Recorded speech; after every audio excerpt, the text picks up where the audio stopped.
Steel boots stomping, crashing the floor. Two wild Yinzers kicking through the door. Loud like a jag off at a pins game fight. Brace yourself, this ride ain't polite. Two dumb Yinzers, loud and proud. Heads in the clouds, voices in the crowd. Chaos brewing, they don't play nice. Hold on to your iron and grab your prime anti-slice.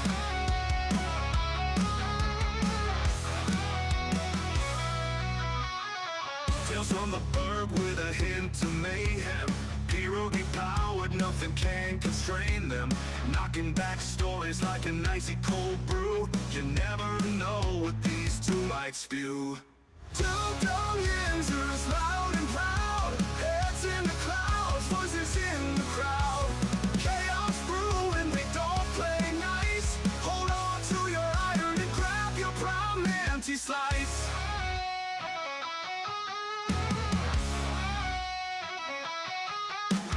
Tales from the burg with a hint of mayhem. Pierogi powered, nothing can constrain them. Knocking back stories like an icy cold brew. You never know what these two might spew. Two dumb Yinzers, loud and proud. Heads in the clouds, voices in the crowd. Chaos brewing, they don't play nice. Hold on to your iron and grab your prime anti-slice. Rivers collide where the laughs always flow. Black and gold thunder everywhere they go. The madcap kings breaking every mold. With two dumb Yinzers, the stories don't get old. Two dumb Yinzers, loud and proud. Heads in the clouds, voices in the crowd. Chaos brewing, they don't play nice. Hold on to your iron and grab your prime anti-slice.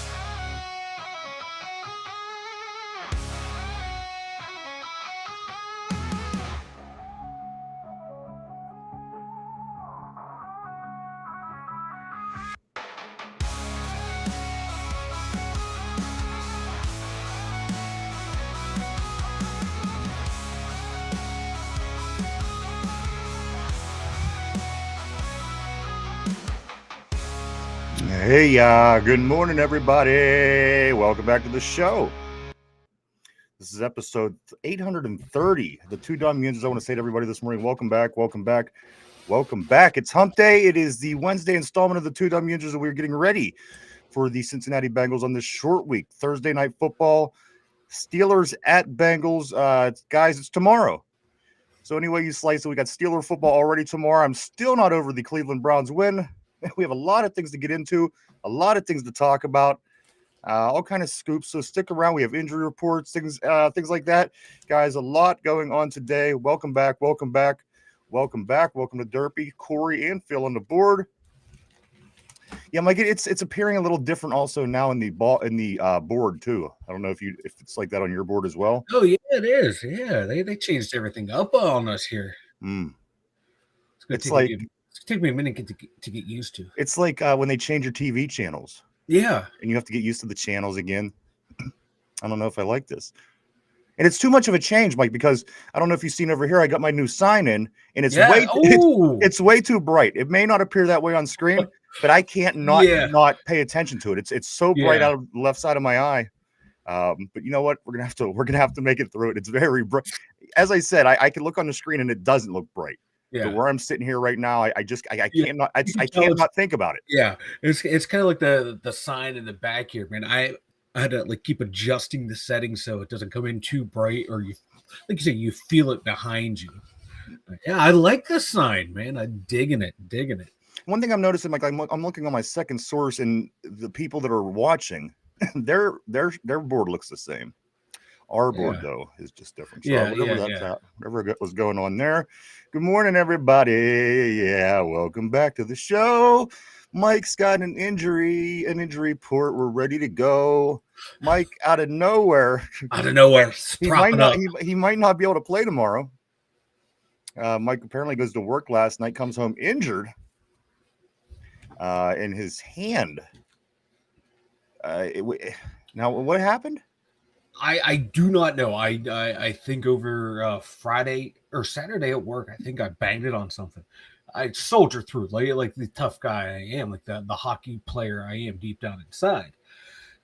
I go to work yesterday, I barely moved my hand, and then today, this is how far as I could close my fist. Everyone, All I right. cannot move the middle finger. So I'm not telling you are number one. I'm just I point and I let you know how I'm doing. I just Point and assumed let that you you know was how I'm telling doing. me that I was number one. That's what You guys are all number one. Everyone's number one on my board or in my heart right now. Who's on the board? Derpy, Corey Field, RB, Richard. You're all number ones right now, guys. But yeah, I a late addition to the injury report. I should be good to go. What I'll happened? be How, ready how to did go. you injure yourself? Banged it off some piece of metal somewhere. Don't know how. Don't know what it did. Right here on the inside knuckle, right on the middle finger. Didn't even feel it. Kept going. Kept playing because I'm a champion. You have the weirdest injury history, I Mike. do. I'm like Jalen Ramsey though. I toughed it out. I played. You never ever got hurt. I've never seen you get hurt on a normal injury. One was going Oh, reverse in your car. This one, it's all a mystery. But we're going to try to get by. Mike is not. We're not putting him on the IR. I think he's going to make it. I think he'll survive the week. I'm not a baseball player. I'm going to play. Good morning, everybody. Welcome back to the show. I do want to say good morning to everybody on the board today. Say good morning to Derpy. Good morning to Corey. Good morning to Phil. Good morning to RB, Richard, Corey. Everybody there. Good. Good morning. Good morning. Good morning. You know what? I think you're right, Corey. I think I have the heat coming in from Mike in the blast furnace, and that is no reference to Pittsburgh at all. That is reference to the studio. It is a blast furnace in here. And on the right, where the vent is what I have the heat coming in. And over here with this light, it's you wouldn't believe what's going on over here, guys. You wouldn't believe. I'll let Little Thunder get hypothermia, Ryan. Isn't Little Thunder at school? Yeah, he went back today.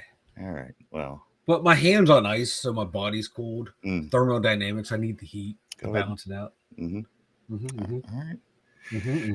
Good morning. Good morning. Good morning.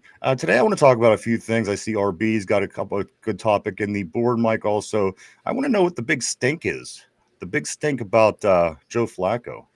Apparently, I have some quotes from a couple coaches, some players. I want to know what some former players. I want to know what the big stink is here. It seems like we're awfully upset that we have to face Joe Flacco now that we're playing the Bengals. And we openly come out and say that this team is built to beat the Bengals, and that means to beat Joe Burrow. I don't know what the big stink is. And another thing, I don't know that it should be something that should be talked about publicly, maybe in the confines of their own conversations. Yeah, I don't like this. We were going to get Jake Browning, but now we get Joe Flacco. It's kind of sucks. Whatever. I just don't understand what the big stink. Why make a big stink? Who cares? Get ready, get prepared to play football. You were supposed to be playing Joe Burrow anyway, so you're down. So one hand you're downgraded, but on the other hand you're upgraded because they were going to go with, they were going Browning early. So again, I'm not real sure what the big stink is. I'm not a big fan of it. Again, I just, for one, he's Joe Flacco. For two, he won a bunch of games with Baltimore. I give him that on a really good Baltimore team. And if you look at his record on the teams that he played for as well, none of them are over 500 guys. He's 0-1 at Cincinnati. He was 4-4 with the Browns in 2 stints, 2-4 with the Colts, 1-8 with the Jets, 2-6 with the Broncos, 96 and 67. Again, guys, I don't think that Joe. Of course, it's somebody that you have to, focus on and game plan for and play hard against. But at the end of the day, I got Coach Tomlin on his presser Monday. I got Terrell Austin. I got Big Ben. A whole bunch of different comments here about this move, trading a guy within the division. If it was Lamar Jackson, I'd be like, okay, yeah, that's crazy. Why would you trade Lamar within your division? Why would you? I just, again, I'm not sure what I think about this Joe Flacco story that's been going on. It doesn't make a whole lot of sense to me, Mike. Maybe you could shed some light on this and help me understand what is going on.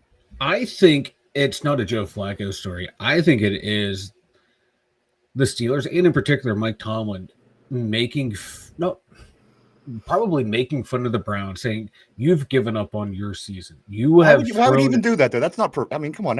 Just talk about football and get the hell out of there. That's what I'm saying. It's a weird story. It's just. Tomlin's on the competition committee. The NFL doesn't want anyone to tank. They don't. The Dolphins owner apparently, back when Flores was the coach, wanted him to tank. There's a big investigation on that. And I think it's this, like, the Steelers see this as a sign of, like, okay, you're giving up on your season. You're just throwing in the towel. And then you're going to go, and Mike, while you do that, and then you go and you give it to a division rival, someone that you're at to play again and screw over the division. They see it as like, no, like when Ben went down, we didn't go and sell the farm. We went, okay, how can we find a way to win? We felt that like this is our culture. Yeah, it's just he was. I think he was offended as someone as a competitor who wants to do what they can to win, find any way to win and be competitive, and he was disgusted by it. I kind of like it.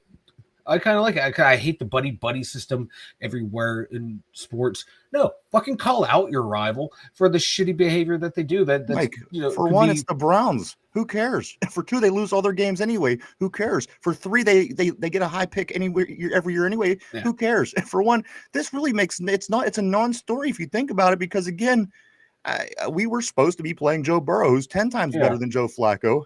And again, I just don't think, Mike Tomlin, who's usually pretty tight-lipped, or he would say something. That's out of character. Or he'll say something very stupid to get his point across, and you got to understand what he's saying. But, in this situation, I just thought to myself, it's odd to get in your pressure. You're here to talk about the football game. You're here to talk about, the things that happened on Sunday and then, going into Thursday.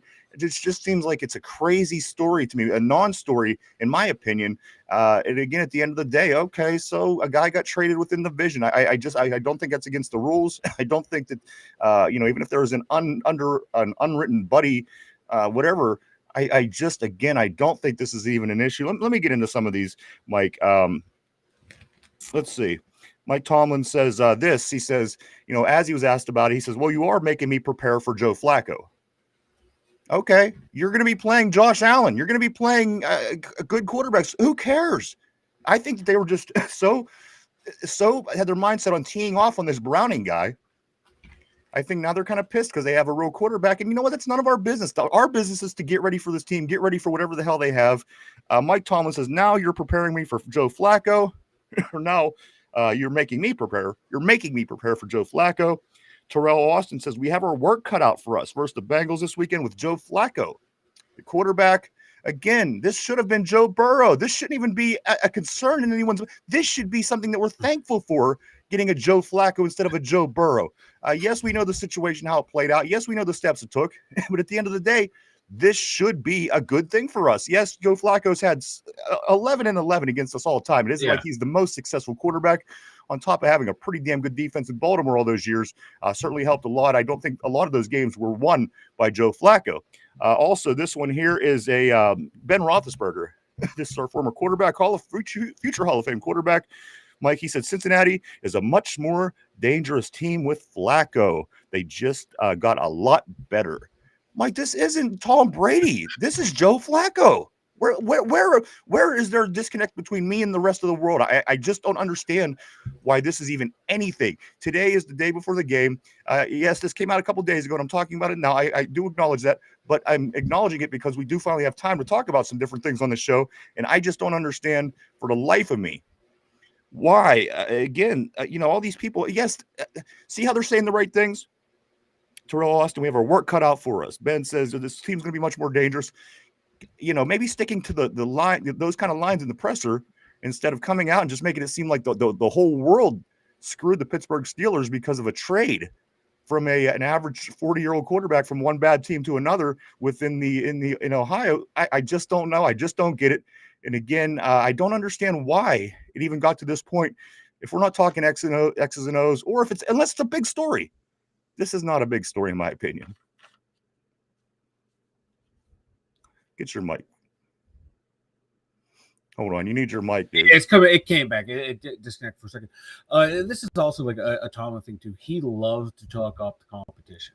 Like coming in against the Browns, the way he was talking about the Browns. This ain't talking up. This is causing it's kicking dust up. You know what I mean? But you're talking like, oh, now I got to prepare for Joe Flacco, or Yes. against the Browns. It was like talking about that defense. You would have thought the Purple People Eaters were coming into town. You would have thought the 76 Steelers defense was coming into town. That's appropriate. And this one right here, I think it is. This was his version of doing it. Like, oh, Joe Flacco, the guy who I'm 500 against. This guy who he's broken our hearts a lot of times. Like, yeah, like now this is what we're doing to each other here in the division. This guy, you're gonna make our division even tougher by letting this guy leave. They're all 1-5. They're all 1-5. Yeah, but still, it's like a way to shame the Browns and talk up the Bengals to make them look better than what they are. But it was really weird for him to go after the Browns. I agree. Like I saw some people write and talk about, I was like, was this a way for him to stick up for the coach because the coach was blindsided by the move and to attack the GM and the Brotherhood of Coaches there? There's a couple different things there. I thought it was just funny. Anytime you can rip the Browns, rip the Browns. I'm all for it. And it's not a knock on the Bengals. It's not a knock on Joe Flacco. It's a knock on the Browns, the team that we just kicked their asses for. Well, we kicked their asses on the field, and that's all that should matter. Again, it's just like, say we were playing the Phillies in the playoffs and the Pirates, who's generally not a good team. They make a trade right before we play them, and they get back Garrett Cole from the Yankees. And that's like Philadelphia just going, you're going to get back and Garrett Cole. Who cares? You go, you play baseball the same you did every single day the rest of your life. Again, I just don't know why this is a thing. Mike, we'll let you comment one more time on it, but we're going to end it right here today on this show because it's so stupid. I can't even imagine talking about this even more. We will address anything on the board. But go ahead and make one last statement about it because it is we're kicking its ass out of the show today. Yeah, because like when I saw everything, I thought it was funny just making fun of the Browns and talking up Joe Flacco, and it makes the Bengals sound a little bit better than what they are. Try to prop them up a little bit, and to get the team to stay focused. Like, hey, we're not going up against some bum who's shell shocked back there. We're going up against a guy who's won a Super Bowl and who has made life difficult for not only for the Steelers but for a lot of teams too. And even at his advanced stage, he still has some of those games in there.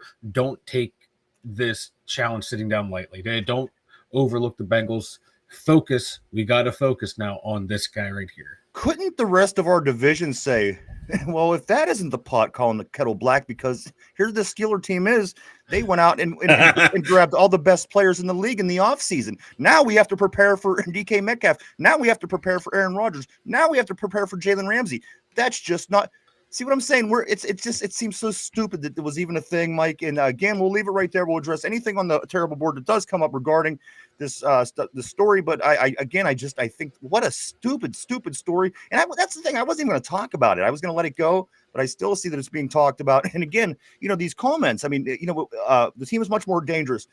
Okay, they are, but again, we should be playing Joe Burrow, who's very, very dangerous. Yeah. Again, we should be thankful. Whether, of course, who wouldn't love to tee off on Jake Browning? But you know what, Mike? It isn't like they went out and got an offensive line. It wasn't like they went out and got a defense. They're still going to be the Bengals, and this Bengal team still lost to Green Bay. And again, Mike, I think this is a very winnable game for us. I'll be very surprised if we lose this story. Again, it's on its way out the door.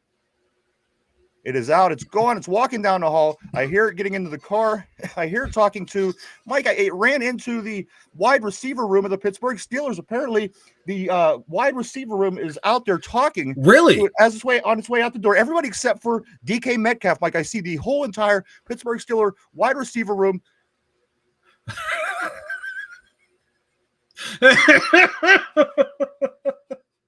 And there they go. They're gone too. So there you go, guys. The story, the unexciting whites. Everybody's in the house this morning, guys. Good morning, good morning, good morning. Back to the show. Welcome, everybody. Welcome back. Mike's injured. We're here. What up? I'm going to get on this board, Mike, bright and early. We got a lot of things to go over today. Derpy says he wants a wide receiver too, Mike.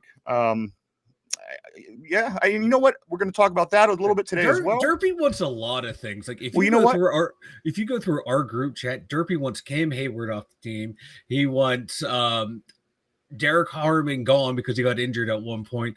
Derpy just wants a lot of things. Well, Derpy, you know what? I got to give him credit, Mike, because before he made his appearance with no clothes on the other day, I would have just laughed and said, "All right, yeah, Derpy." But you know what? Yeah. I'm giving him his props, Mike. Me too. He's I a think soldier. he is a soldier. I think he's going to be on tomorrow to do picks, and I want to do something special for him. So we'll see what we can do, Derpy. He says this. He says I should be good to go tomorrow. There we go. Should be good to go tomorrow for picks. That's what I'm Corey talking about. says, "What's good, guys? Another wonderful day to be alive and be a Steeler fan." That's right, brother. Great to see you on the terrible board as always, my friend. Enjoying your work, especially right here on YouTube on your podcast. Phil the Steel, what's up, dude? Always great seeing Phil on the board. I noticed he changed his name back. Yeah, I know. I noticed that too. And it's going to take me a while to recognize because our board is different as well, Mike, as we were saying. So now I got to really focus on what I'm doing here. Derpy says, "Feel the steel, boom!" And Derpy says, "Corey, little talk there between the guys. Let's see, RB. I don't know what's on the slate today, boys, but it's about time someone has a real discussion about this shit of sharing the facilities with Pitt in the field, with Pitt having 25 high school games. You're right. We have, I work these games for my job, and we have 6 high school championship games. Like, I think they're actually cutting it down to 4 and putting 2 other games play elsewhere. but once that high school championship game weekend comes and goes, that field is real bad. Oh, yeah. And you know what? You still have 3 more Pitt home games the rest of the way, and depending on what happens beyond that, we don't know. But it's it's a great topic, RB. Let me get through these messages, and we will get into that. I think that's a very good question. I just don't know if Pitt has the room to do anything. That's the concern for me, and this is ultimately, I think, a pretty big part of it, because where in Oakland can you fit a football field? Yeah, because they basically replaced Pitt football field, Pitt Stadium, with the arena over there for the basketball team. So we will. That's a great question, RB. Thank you. Phil Richard, what's up, bro? He says, "Good morning, wide receiver Wednesday." I like it. What's up, brother? Always great to see my man Richard on the board. Corey says, "Maybe that light giving off too much heat, Ryan. That might be why you're." Again, you don't know what's going on here. It's insane. It's insane with this heat. Derpy believes that he's number 1, Mike. That is what that hand gesture is. He's saying that you're. Yeah, he is. Derpy is number 1. All right, there you go, Derpy. Do what you want with that. Corey says, "Sounds like Ryan is going to have a hard time searching for trivia answers today." Oh, that's true. Aaron, what's up, brother? Always great seeing Aaron Jade on the board. He says, "Here we go, Steelers." I love that. I love that message from Aaron every day. Mm-hmm. There's just something about it. I don't know when I see it. It's like just something that I have to see every day. I don't know. RB said, "It's not Flacco. It's the league is speaking out against Andrew Berry." Stefanski asked his friends to comment on this. He's tired of Berry's shit, and he can't say anything. Follows it up by saying, "Berry took Sanders. Berry shipped Flacco out just to bump Sanders up. Stefanski don't want Sanders around, and Berry keeps pushing him." Could you imagine if he was like this? Could you imagine Stefanski working for Jerry Jones? Oh, my God. And here's another thing. The Browns are just so bad. Why does anybody even care? Unless, again, the GOAT Tom Brady comes out of retirement and suits up in a shit Brown uniform this weekend. I just don't understand it. But you know what? It'd be what it be. Jen, good morning to you. Great to see you. Jen in from Wisconsin. Dancing in Wisconsin. Gonna go over to Minneapolis and get a mini soda. She's gonna kill you. The Twin City. Phyllis Steele, keep your eyes on the prize. Who cares? Teflon Dawn talking on no Steeler business. Richard says it's just Tomlin reminding the defense that Joe beat them last year. Don't take this game lightly. Corey says, "I think it's a way for the opposition to build up the matchup for the money line and shit." Yeah, you never know. You never know. Aaron says Blitzburg is on its way back. You know what? I think that it'll be less against Flacco than it was going to be against Browning, but I still think we're going to attack. I really do. I think the line is that bad that we would be stupid not to bring the blitz on Flacco as well. I know that he's able to read and he's able to see things that the other guy doesn't, but that offensive line, Mike, is so bad. Yeah, it literally took their quarterback, their superstar, out of commission for the season, almost the whole season. There's no way in hell that I wouldn't attack that offensive line, Mike. If I did, I'd be ashamed of myself. That offensive line is a major liability. I wouldn't be surprised maybe if they tried to see first series or 2. Hey, can we get home with 4 guys? Just rushing 4 guys, keeping an extra guy in coverage. If not, look for them to send 5, because they've been sending 5 a lot, and from different angles too, from different places. Guys blitzing from all over the place. It is bringing back shades of Blitzburg, of the zone blitz. I'm loving it, man, because they're dialing it up more and more each week, adding a new wrinkle here and there. So I can't. Flackers, though, he's been there. He's seen it all. He's faced Dick LeBeau. He's faced, some of the other, Steve Spagnuolo, all those guys throughout the league. So you're not going to confuse him. But that O-line, if you can beat that O-line, it doesn't matter if the quarterback knows where it's coming from. You get to him before he has time to react, he can be fucked. I would love to see this game, just this defensive line have the game of their life and just be able to rip through the line and really make Flacco look insignificant. Cody, what's up, bro? Always great seeing Cody on the board. He says, I think Tomlin's referring to what kind of idiots trades their starting quarterback to a division opponent. Now they're stuck with two rookie quarterback. But still, I mean, even that, I just don't think that's, why is that our business? Why is that our business to comment about? This team is focused. We're winning football games. And again, at the end of the day, it kind of seemed unnecessary. And I'm just trying to understand. That's all. I'm just trying to understand. I'm keeping my mind on the game. I'm keeping my mind in the especially Monday in the film room. My mind is in the film room. My mind is on injuries. My mind is trying to get ready for this game. Again, I kind of felt it was an unnecessary comment. But again, if I'm wrong and I'm reading it wrong, I apologize. I just think that was kind of stupid. There's reports that Tomlin, it's been stuck in his craw ever since it happened. He's been wanting to get it off his chest. And I think some reporters were tipped off, like, hey, ask him about it so he can get it out. And that could have been his way of getting it out and then moving on and let's focus. And well, then he comes out. Let's just move on and fucking focus. Well, the end of the pressure, he said he said he was annoyed by the. I mean, I don't know. It was a bizarre presser, Mike. I don't know if it's because it's a short week. I don't know if it's because he's having a presser on a Monday and not a Tuesday. But whatever happened, it was a very uncharacteristic conference compared to every other Mike Tomlin. Usually he would throw some stupid idiom in there, and we would all be scratching our head and laughing at him, and it would be what it is. But again, just very uncharacteristic, especially on a short week, Mike, when you're not looking for any extracurricular activities going on in a team that's going to hopefully be 5-1 in a day. Yeah, he said he was annoyed with the media, but the media felt like they from reports that I read from media and saw online them talking back and forth. They said this is the most fun they had at a press conference in a long time with Mike Tomlin. But he's not talking in idioms. Tomlin was actually gave like honest answers this week. And it was very uncharacteristic. If the fish swims, we got to find our way to the end zone. Exactly. That's usually the press conference. So you can see why I'm a bit surprised. Yeah, it threw everyone for a loop, and because that's not him. He's never thrown shade at an organization the way he did this time. So it was a head scratcher. But it's weird that the Bengals are taking it as like he was throwing shade on them. Like he literally said, why would you trade your starter to a division rival to make them better? Like he's complimenting the Bengals for what they did, but the Bengals are so fucking stupid. They took it as an insult. You're right. Let's see. Let's get back to the board, Mike. Corey says this. He says at RB. Which is silly, right? Because why would a GM listen to and that's the thing. The Bengals finally make a good move, and they're getting criticized for it. Maybe that's why they're getting offended. Because I don't know. I don't see it as criticism of the Bengals. I see it as criticism of the Browns. I see it as just a stupid non-story is what I see here. Again, and this is something that should not be talked about the day before a game, in my opinion. Again, I apologize on my behalf, but I just felt at some point we should talk about this one just for a little while at least. Yeah.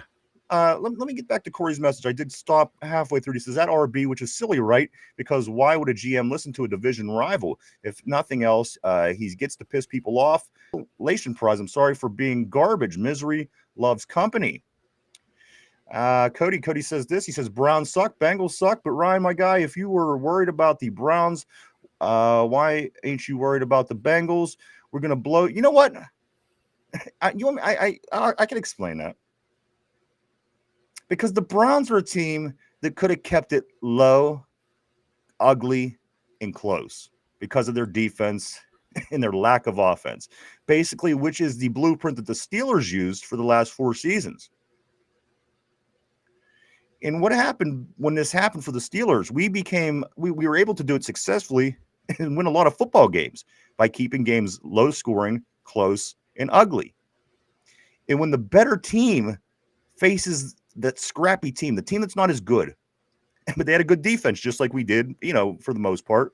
They had pieces on the offense like we did for the most part. And I felt more comfortable if we could keep games low scoring, close, and ugly. Because you know what? The ball could bounce your way. Something could happen in a game against a team that I don't think that we could straight out beat. Mano. I feel that you're in the ball game.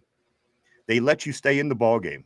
It's ugly, it's low scoring, and it's close. So by that, I was scared because of this reason, because the numbers were 21 years in a row that we beat the Browns in Pittsburgh. So for one, law of average had me a little bit scared. For two, again, just the scrappy team, the Browns, they found a way to beat the Green Bay Packers. So these kind of games happen. That's what scared me. I wasn't scared of their talent. I acknowledged that their defense was above average. And you know what? That's one of the concerns I had. But as far as the offense ones, I wasn't scared. I was just I just was at that point where I thought, you know what? If this stays close enough, long enough, and you let Cleveland hang in here long enough, something could just happen. Or, and we're Steeler fans. We see shit. We see bullshit, and no shit happens. And that was my concern, that just something effed up was going to happen. The ball would bounce their way, a terrible call, something beyond our control. And Cleveland ends up getting the win and walks away with the W. That was my concern. Now, my issue with the Bengals, who I'm not as concerned about, their defense is really bad. It's historically bad. The offensive line is bad. It's historically bad. They spent all their money on 3 guys. One of them is not available till the end of December. And you brought back Joe Flacco. And again, I've played Joe Flacco 20 times here. My team has. So I'm not as scared. I acknowledge he's better than Browning.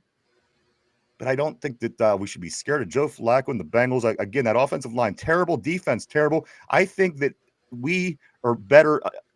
We're good enough to be that much better than a team that has those 2 bookend wide receivers. I think that we're just a better team. I think that we'll win this game outright. I think we'll do it methodically, and it's not going to come down to an ugly play at the end of the game, where I felt that being the case, just because they're 2 different kind of teams.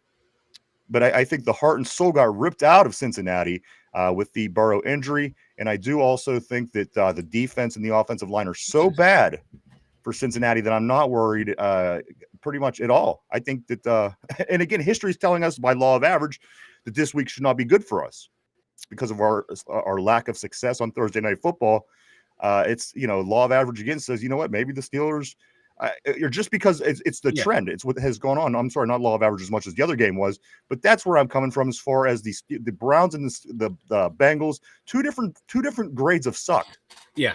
You know what I mean? It's just 2 different grades of suck. And that's why I was more scared of the Browns than I am the Bengals. I really feel like, well, this is factual. The Bengals have been the NFL's worst team over the last 4 weeks in damn near every category. So again, this is a bad football team, where the Browns, they're the Browns. Mm. And again, the Browns could win games in weird kind of ways, because that's what the Browns, like the Pirates, Mike, they do. They find ways. They set amazing records sometimes because they're so bad. It's just, they don't know any better. They're dumb. They're the Browns.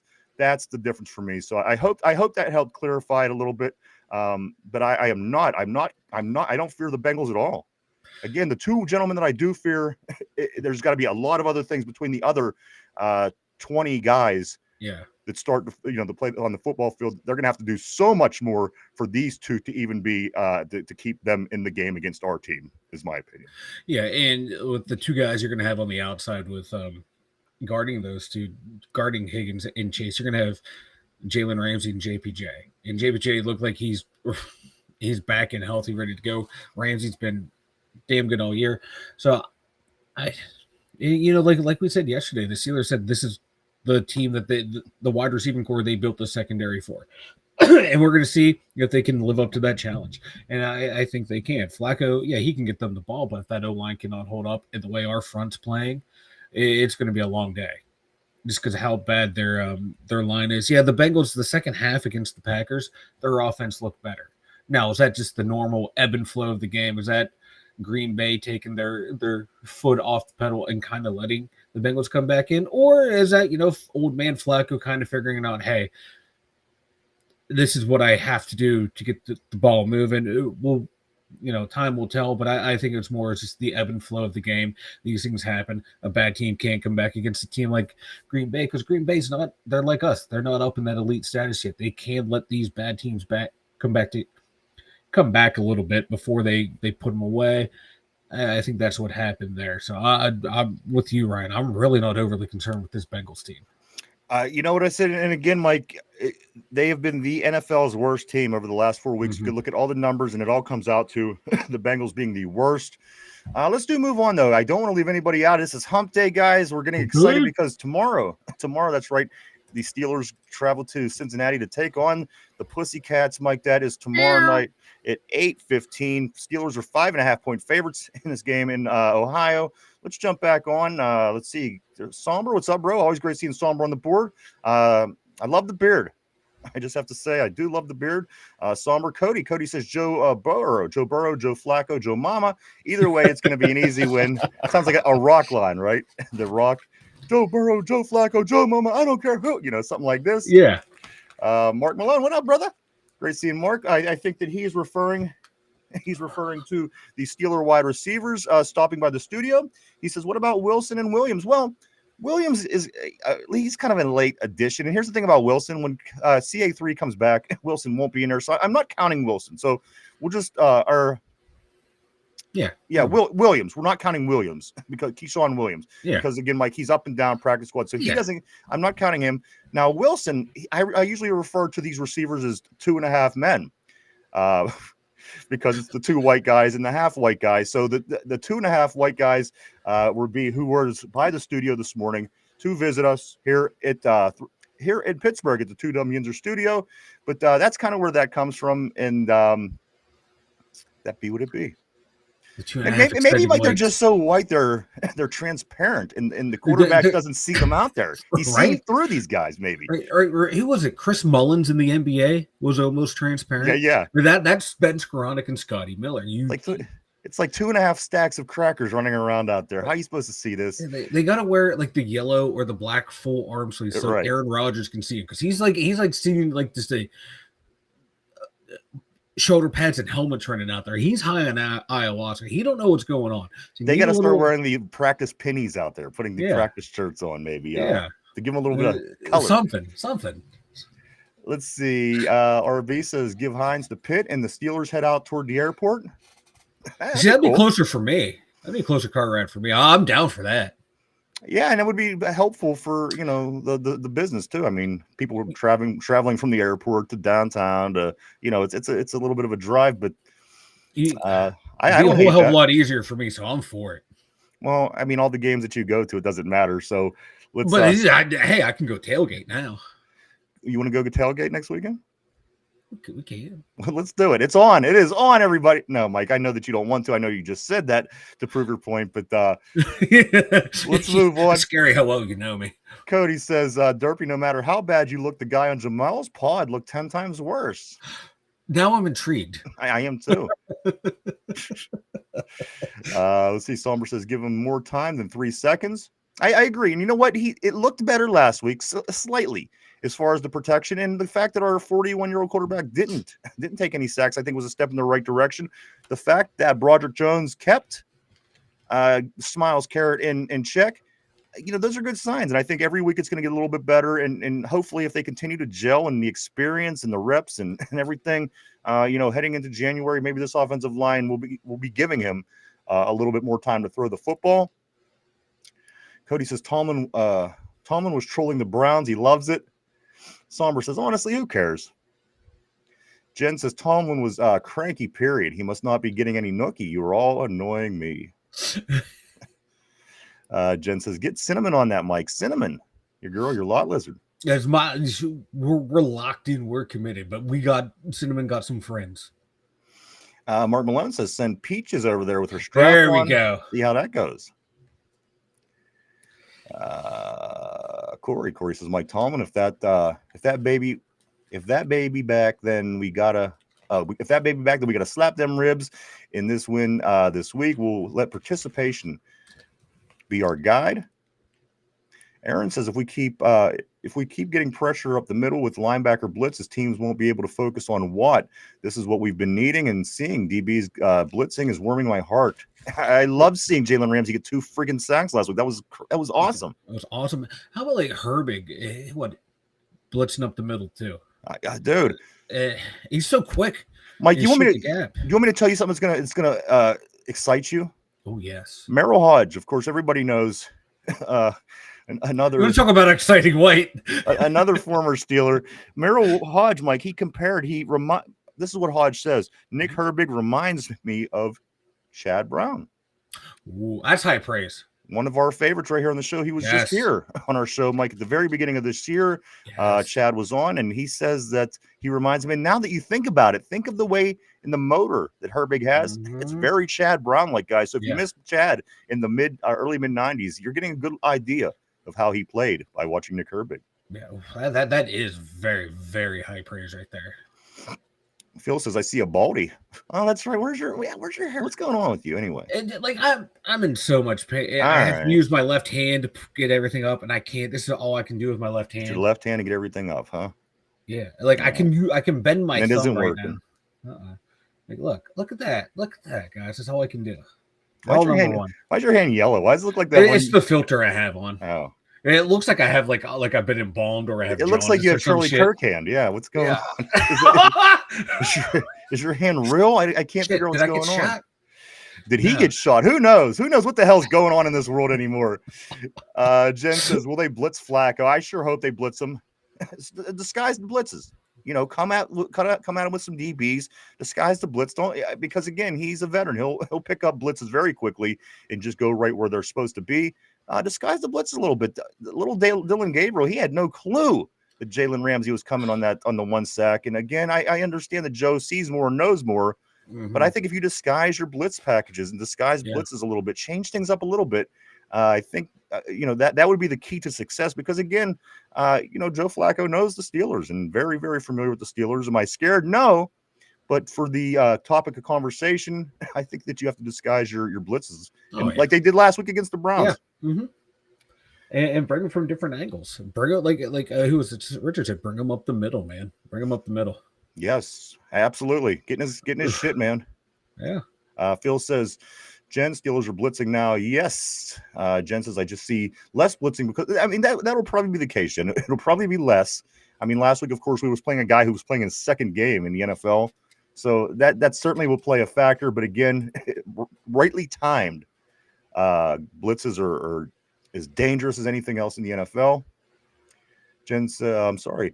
What's up, Jamal? Jamal says, what up, Steeler gang? Always great seeing Jamal on the board. My man, how you doing, brother? Hope everything's going well your way. Mark Malone says, yeah, Jen, they're going to drop a bunch of guys. Mark Malone shouldn't need to blitz. Echelon, what's up, motion pictures? He says, A-Rod versus Flacco is 3-0. Please continue that trend. I did not know. That's I like that. Yeah. And speaking of stats later on, Ryan, when we get to it, Corey sent over some very good stats. I can't wait. Dealing with geometria. All right, good. Or gematria. I never know what it's called. Cody says this, Ryan, I want to hear you say this, and is an easy win. That'll be music to my ears. Do you want me to do it? You dare me? Do it. You double dog dare me? A triple dog dare you. I think this is going to be an easy win. There you go, Mike. You never hear me say that on this show. No, you don't. Any given Sunday, baby. Any given Sunday, I truly stand by that. And again, with the way the NFL is going this year, the Bills losing a couple games, the Eagles losing a couple games, the Chiefs still trying to get on their feet, the Baltimore Ravens 1-5. I mean, these are the 4 teams. So again, I really feel that the any given Sunday certainly applies to this season. But I'm gonna go against the grain here and say yes, I do think that this is going to be an easy win for the Steelers. Let's see, Jen, Mark says if we can't get pressure with 4, we're in trouble. The way Harmon's been playing, I think you're going to see more teams double team him up the middle, and that's going to leave Watt, Herbig, and Highsmith all free on the outside.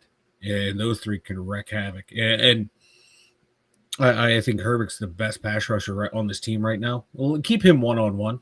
Go ahead, teams. Keep doing it.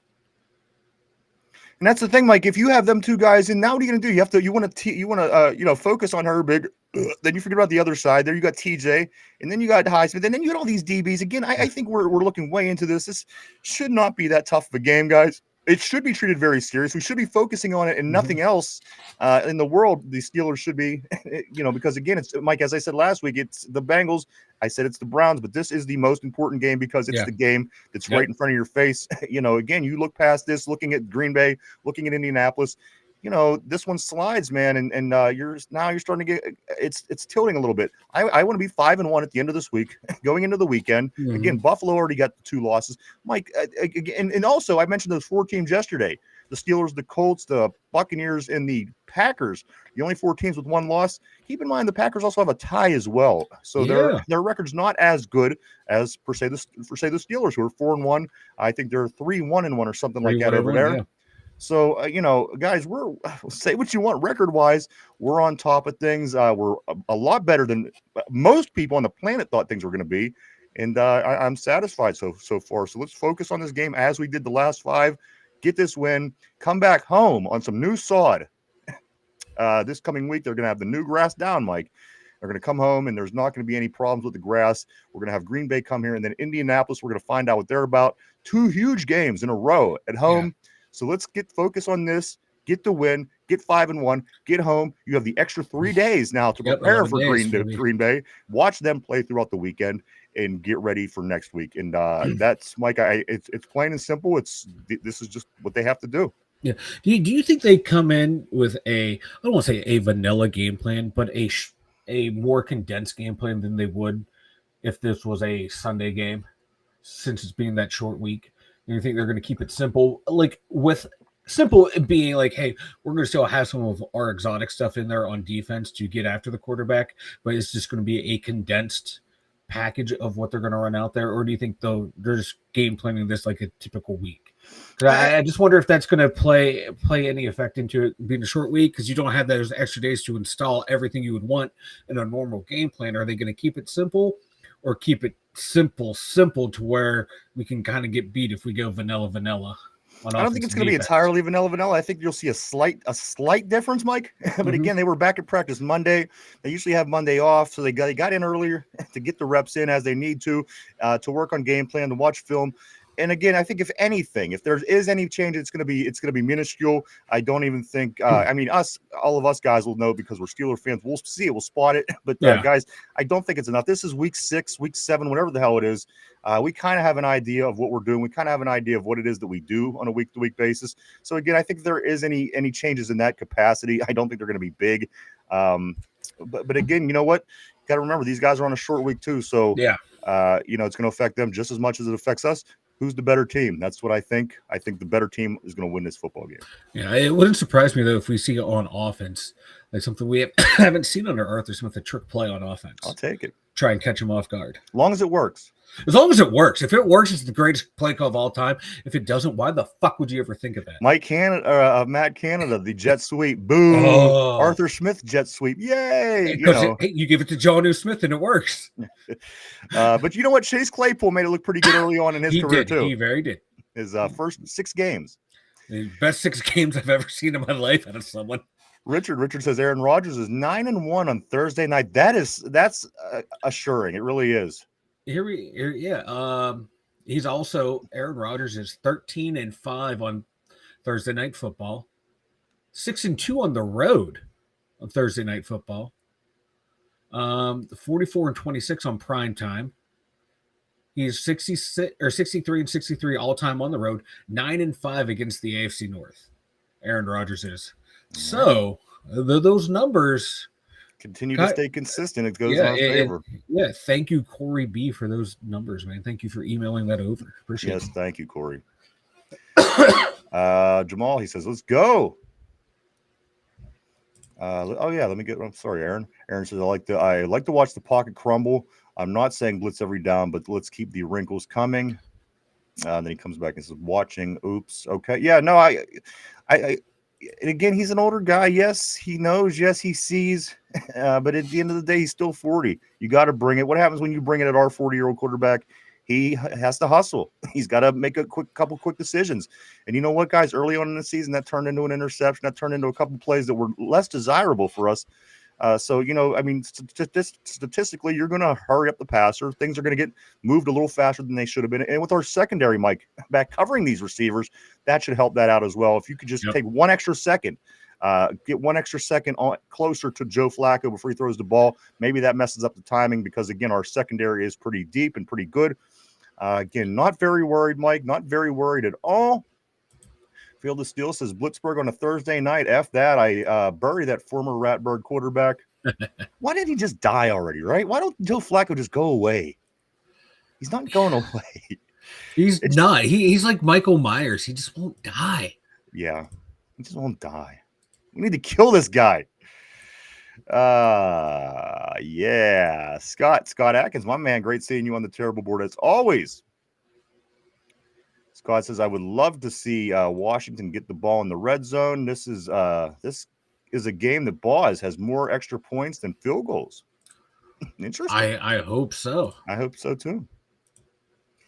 Jamal says, Vanilla, you would have loved it, bro. Ali took his shirt off. Oh God, pissed for some reason, and it looked bad. Derby would have felt better about. Oh, man, I gotta tune in and check this out. If it makes Derby look like, see, yeah, like I'm keeping mine on. That's why I have multiple layers on. Nothing's coming off. We can't do any more. It's just the hair's coming off. Any more of of my staff being shirtless on this show? I can't do it, Mike. I can't do it. You know what? That sounds like a challenge. I might have to just one day sneak away and come up behind you and start dancing topless. Scott says, even though the Bengals want the Steelers to raw dog them, the Steelers just want to spank them. Right? That quote by Jamar Chase. Yeah. You're going to come in here and try and raw dog us. Damn right. We're going to raw dog the shit out of them. Like, who says that? P says, Mike has a prosthetic hand. That's what it looks like, Mike. It looks like your hand was fake. Put it up against it. Look at that. Why is it so yellow? It's the filter, man. It's the filter. It's by your face, which your face is a normal color. I don't know. Maybe I got jaundice and I don't know it. Motherfucker, I can't open that hand. I can't even open the hand. Look, I can't even do awkward turtle. All I can do is kind of concerned about this. Me too. Let's see. Corey says also, Mike T, don't be a catfish in the koi pond and get your hand stuck in the cookie jar. Just got to do effective things effectively. That's what I'm talking about. Don't be a catfish in a koi pond. Who said that? Mike, and it's almost like great. People wonder nowadays in the conspiracy theory world, is there clones out there? Mike, one thing tells me that Mike Tomlin at the presser on Monday was a clone. It would be these particular things. These aren't Mike Tomlin topics of conversation. No. He's been here for 20 years, and what he said the other day about the quarterback situation in Ohio, that was a clone. Believe me. That had to have been a clone. That clone was fed up. Yeah. Field of Steel. He says, if that's your jerking off hand, it could be whack-offitis. No, it's this one. We're good, man. Yeah. Look at that. And you know what? I broke my right hand before, and that is no joke, bro. No effing joke. I'm sure everybody tried their left hand. It just feels like it's so odd. You know, like when a chick doesn't know what she's doing, and she's down there yanking it and pulling it around. That's what it feels like, because it's just But this time it's a strange man trying to wank you off. Well, yeah. But maybe that's how I got this injury. It took me weeks because my right hand was all casted up in that. Let's see. Somber says at least a B cup. Jamal, oh man, I got to see what's going on over there. Corey says we got to keep the most athletic middle linebackers in the game to cover the middle for the quick slants. That's going to make or break Cincy. 007, what's up on the board, brother? Always great seeing 007 on a terrible board. He says, do you think we run the risk of losing Arthur Smith to a team needing a head coach? Mainly, I think a lot of speculation now would be that Tennessee position, right? Yeah, he's been, linked to, and, a name to look out for is him, but I don't see him. I can see him leaving in the offseason. Which would kind of, I don't know, like depending on how the rest of this season goes, and if the offense keeps going the way it is and keeps improving, and rises up the scoring leaderboard, it could be a I don't want to say a huge monumental loss, but a significant loss because we're building the offense around his philosophy going forward. I think that we are at a risk. I think that he's again, as like Mike said, as the season goes on and we continue to be more successful, he starts to look a lot more attractive in people's eyes. And as I said, the Tennessee, they certainly need a coach. This is a place that he is familiar with. So I think it is a possibility, guys. But as Mike said, I don't think that it's going to happen during the regular season. It doesn't seem like he's that kind of guy to bounce like that. I think he'll stick around and stay for the job that he said that he was going to do and he signed up for. I think that's what you're going to get for Arthur Smith. But again, I don't rule it out in the offseason, especially, we do know Tennessee's situation. But again, at the end of this year, Mike, of course, there will be 2 or 3 jobs that open up as well, as there usually is. So again, depending on how well Arthur Smith's offense produces this season, he could very well be a target in the offseason. Well, and it also depends too. Like, say if we play well, we go and win a couple playoff games, but fall short, or even go win the Super Bowl. What if Aaron Rodgers decides to come back? Yeah. And what if Arthur Smith says, what, I want one more run with Aaron, and he could come back that way too. So, yeah, I saw that pop up on a couple places. Arthur Smith being linked there, and it all depends on how the season goes. If the offense falls apart, go.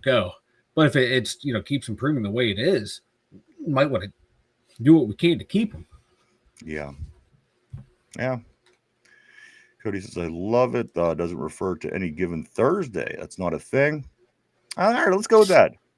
I like that. I'll let that be the justification for that. Corey says this. He says, I will say if we could put up 34 on the Jets D that came into the year with a solid defensive piggyback off of last season's, then we could score on Cincy's. I don't think we're having any problem scoring on Cincy's. Again, Mike, I mean, for the past year, it's been a very, very, very porous defense, and everybody that's played this team. And as I said, Mike, the last 4 weeks, they've literally been the worst team in the league in damn near everything. So again, not too concerned. I do think that we will see. I think we'll see some points scored this weekend. I really do. Yeah, they're 30th in points against, 30.5. Only Dallas and Baltimore are worse points per game wise.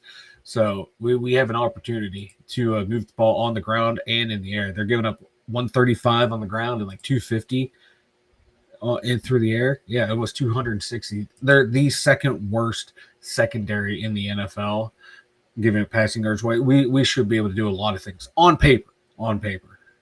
Mark Malone says, I want to see Williams break one on a punt. You know what? Any kind of return that doesn't get called back by a penalty, I think is going to be great because, Mike, we haven't had a return here for a touchdown in quite a few seasons. I can't even remember the last time, to be honest with you. I think that that will drive Steeler Nation into a frenzy if Williams could take the ball all the way back to the house. So I hope so too, Mark. I hope that goes down, and I think that. Listen, we're still waiting for our first complete game, the first game of the year where we really feel like the offense, defense, special teams all hits. Yeah, maybe this could be it, guys. And if he takes it to the house, this could very well be that game, Mike. It very well could be. And when Ryan and I were watching the game in the studio, when he had just the punter to beat, he's like, kick him.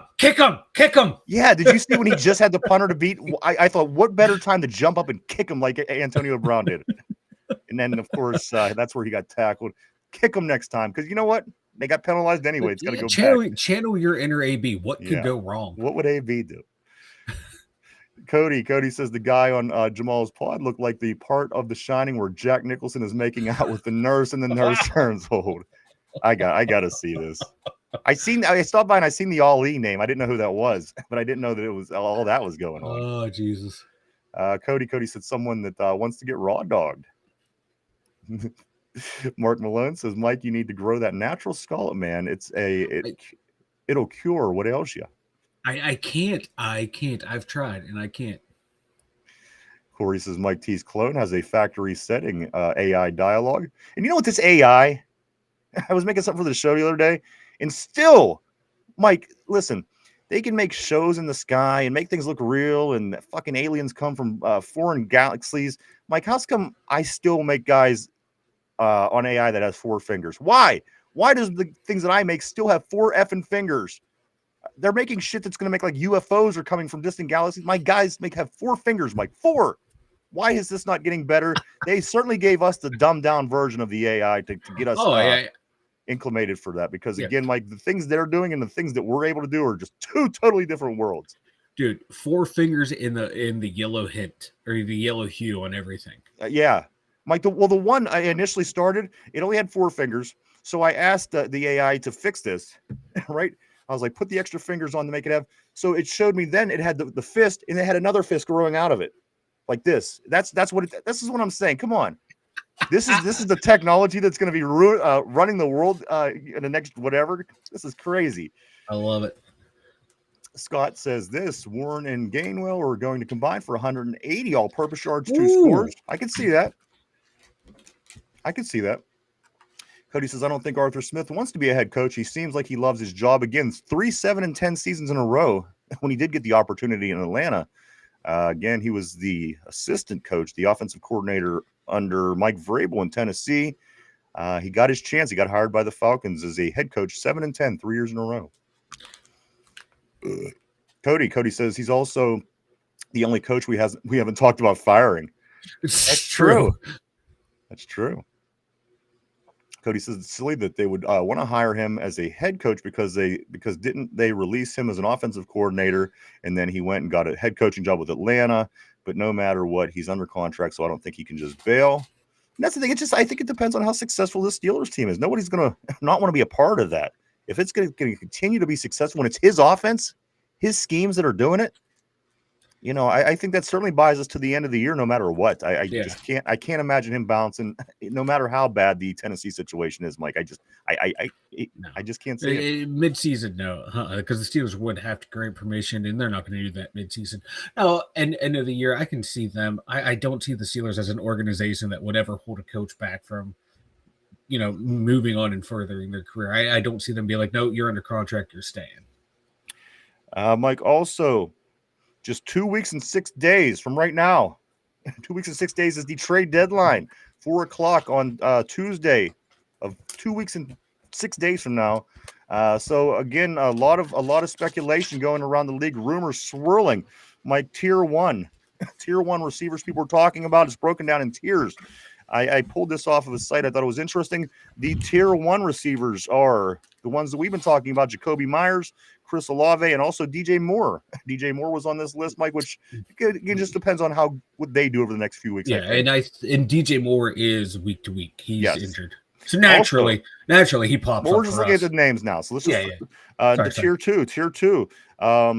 A.D. Mitchell out of Indianapolis was on this list. But again, if Indianapolis is playing good, I don't know how willing they're going to be to send a player to us, even via trade, Mike, considering we play them in a couple weeks for what could be for the number 1 seed in the AFC.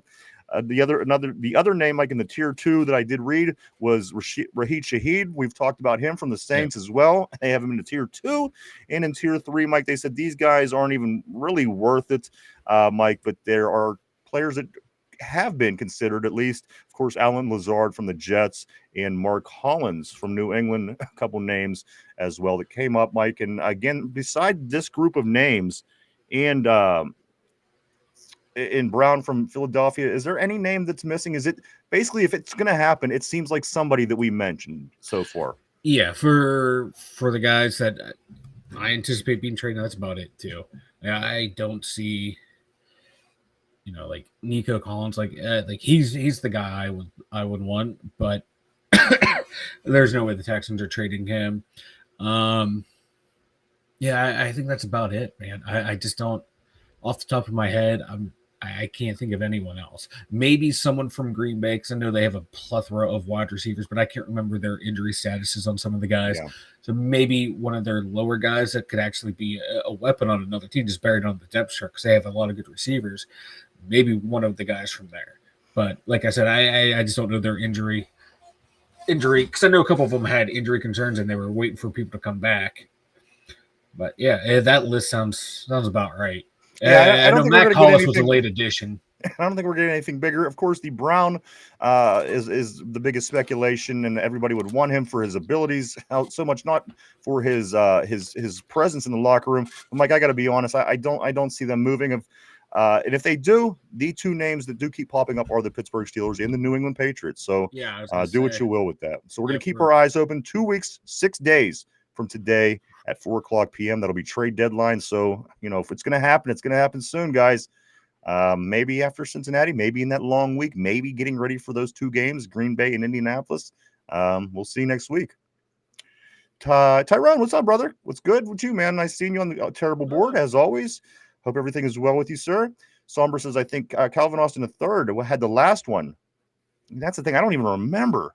I don't even remember who the last punt return, kick return for a touchdown was. You could be very correct. You could be 100% correct.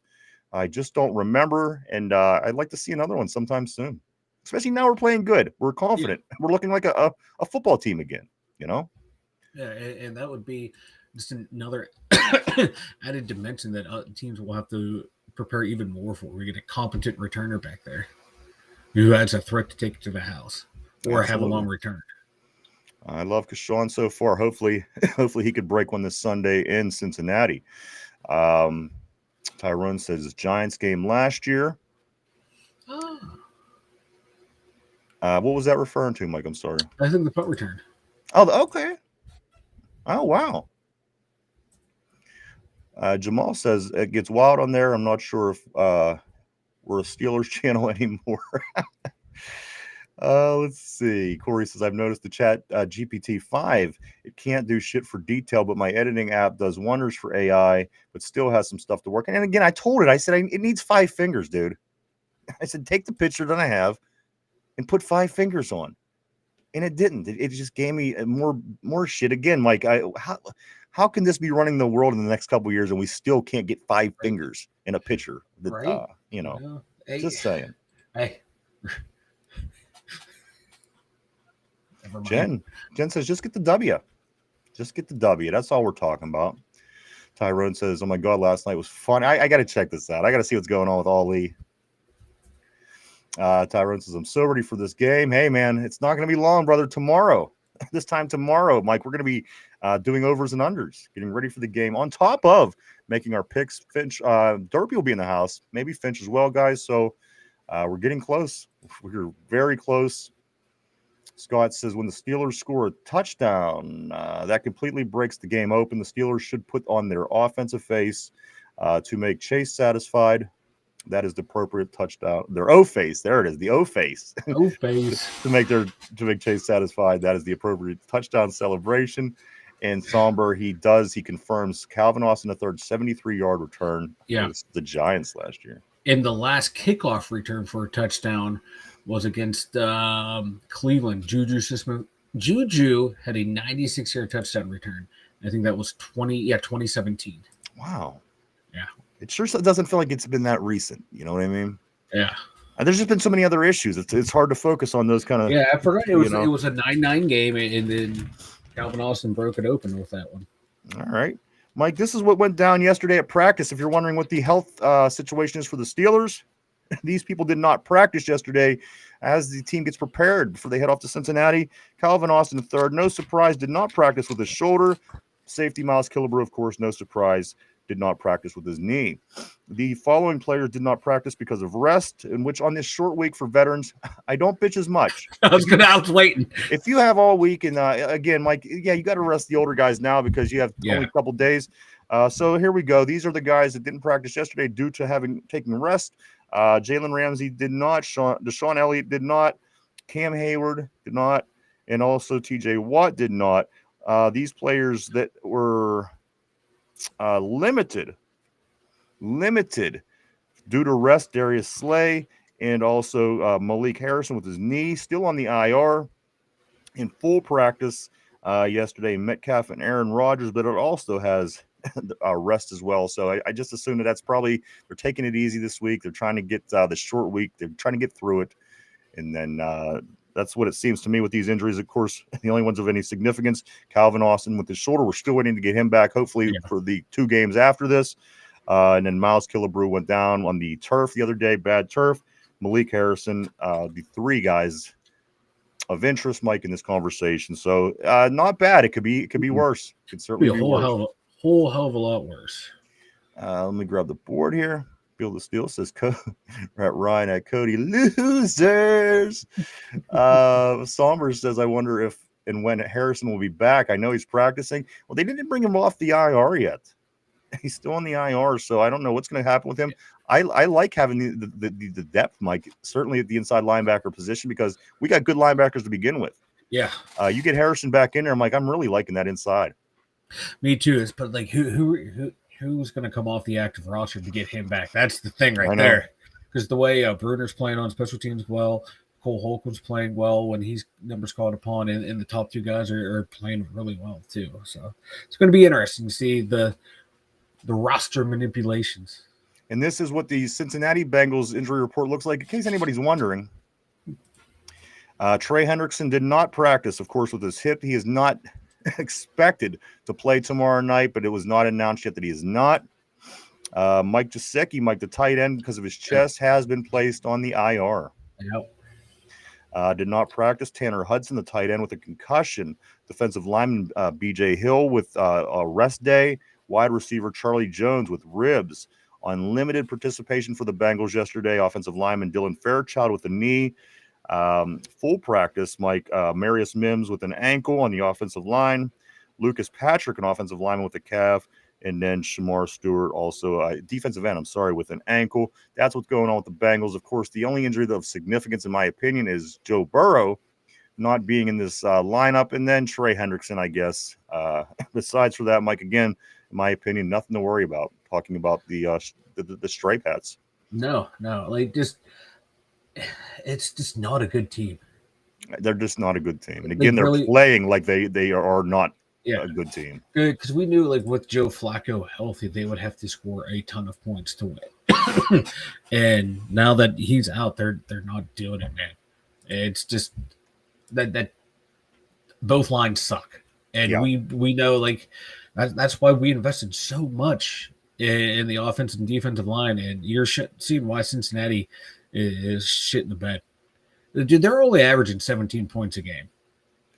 Yeah, right. It's not good. It's definitely not good. Like they have problems. They have issues. They were hoping on being able to take those three players and really capitalize, as they did last year, score a lot of points by just throwing the ball to those two guys. Meanwhile, the offensive line deteriorated. The defense is even worse. So again, I would be very surprised if we don't walk away with the W tomorrow night. Excuse me.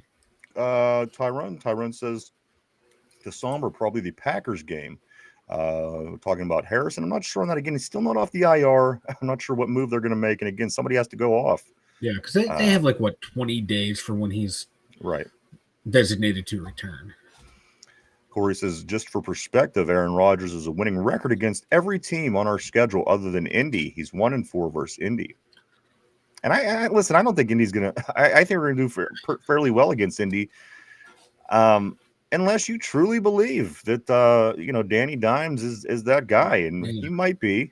Or I still see a lot of Danny Dimes that, that played in New York. And again, if we get that Danny Dimes a little bit with, the Colts, I'm just not scared of that. Mike, the second half of the schedule, again, like we said yesterday, it's not as intimidating as it was 6 weeks ago.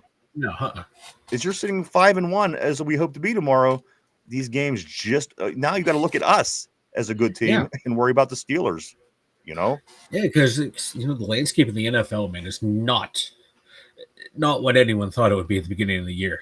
Yeah, and that's good for us. If we can go out and win this game, we're starting to set ourselves apart from everyone else. Like, teams are losing to teams that they should have beat easily. Looking absolutely. At you, Buffalo, and teams are collapsing. Looking at you, Baltimore, inconsistent. Looking at you, Kansas City. So even the Broncos, the Chargers are having to scrap and find ways to win. So I think we're in a better position than a lot of teams. I think we're getting healthy. While they're starting to get injured at this point in the year, we're getting healthy. Now, can we stay healthy throughout? That's going to be the key right there. But if we do and keep playing the way we are, it could be a team to be reckoned with. It's a long way away. Just projecting the way we're playing right now, you can see we could be a team to reckon with in the NFL. That is correct, Tyrone. Trey Didn't practice as of yesterday. That's the report I have up through yesterday's practice. Again, I'm not real sure what's going on today, but it doesn't seem like we're going to be seeing Trey Hendrickson, which, again, I don't think it plays that much. Yeah, he's really good, but if you have nothing else going on, I don't really think that you know what? No Trey Hendrickson, the better. We'll go with that. Somber says Shamar Stewart will be the main focus on that D line. Mm-hmm. Also, Corey Beaver says this. He says 2-1 versus the Chargers, 2-2 versus Cincy, 24-5 versus Chicago. Aaron Rodgers is 3-1 versus the Ravens, 4-2 versus the Dolphins, 18-8 versus the Lions, 4-0 versus Cleveland. I did make a mistake. He is 3-4 versus Buffalo. That's all right. Hey, at least he's 3-4. It doesn't like he's 1-7. I'll take a 3-4. Somber says powerful rookie pass rusher. Yes, for sure. Sanders. Scott Atkins says if the Steelers go another game without a sack, this line should begin to be addressed as strength, not a weakness. I'm happy to be thinking this now. Here's another thing, guys. Talking about something that maybe we were due for, Mike, against Cleveland. The Cleveland Browns game was the very first game this season the Steelers won the time of possession battle all year. They did not win. That's very un-Steeler-like. We're always winning the time of possession. That was the first game of the season. Nice to see. I was happy for that. Now, if we can get to the ever elusive Todd Haley goal of every minute we have the ball, that's how many points we want to have. And we possess for like 32 and we score like 23 points. Like, not quite there, coach.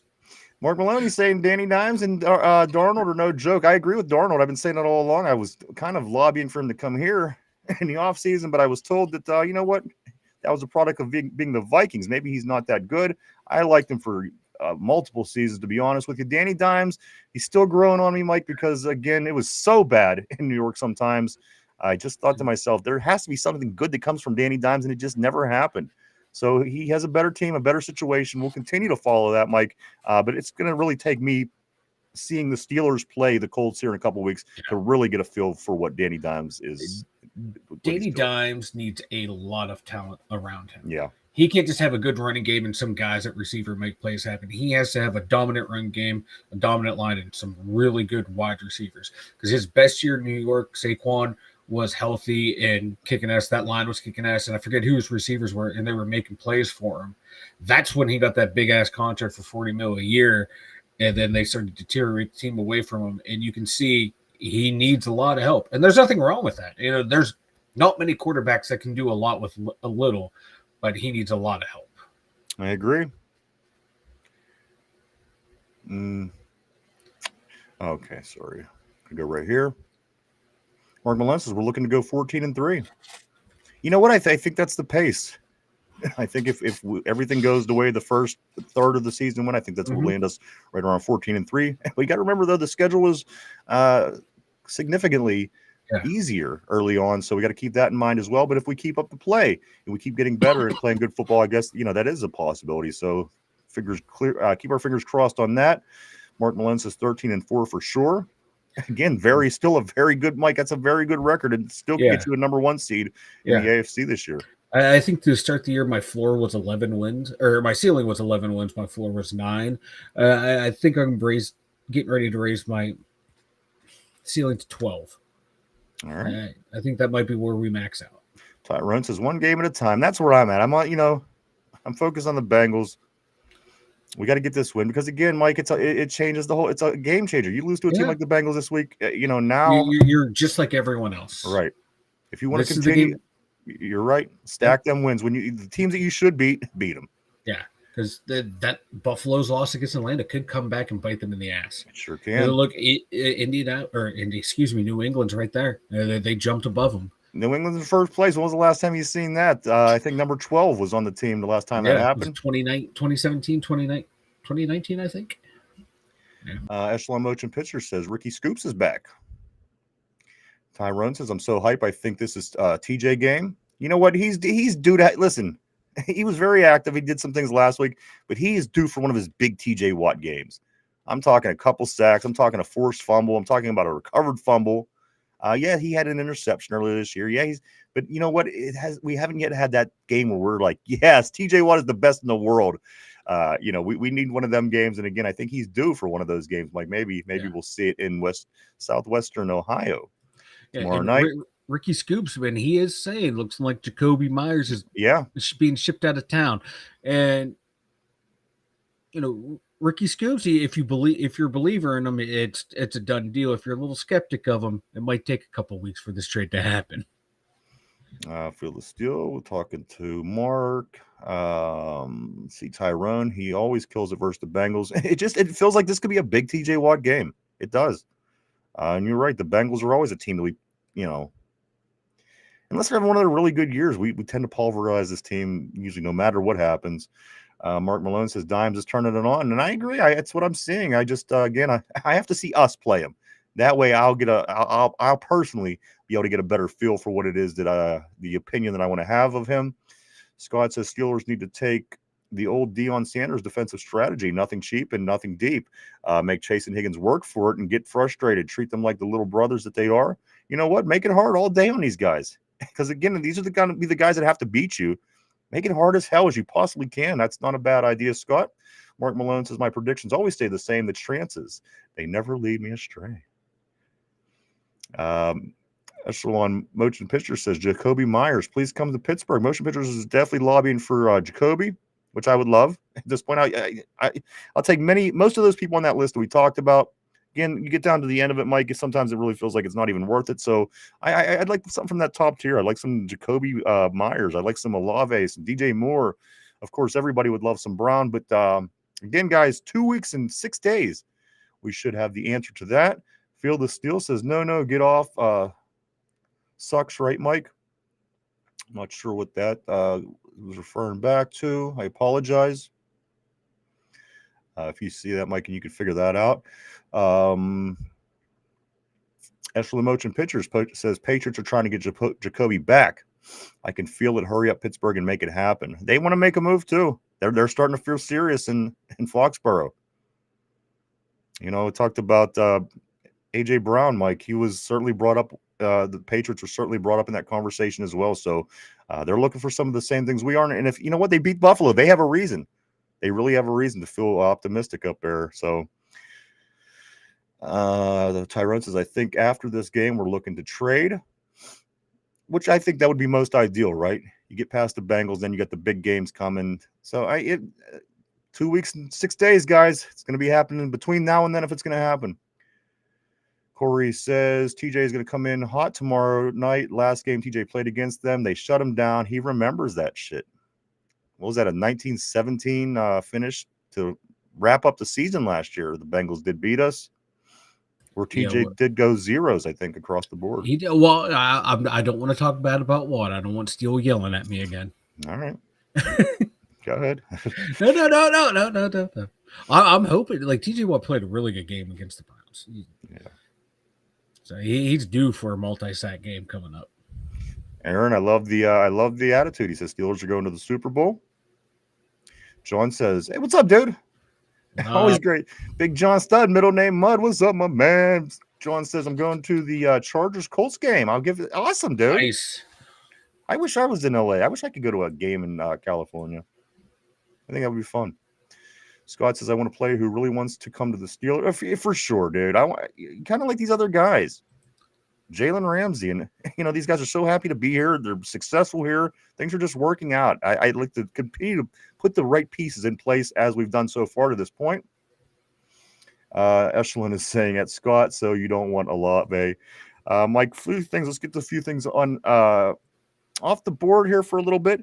Mike, this is the highest quarterbacks rated this past weekend. You want to have a listen? Of course, Sam Darnold, Mike, was, according to PFF.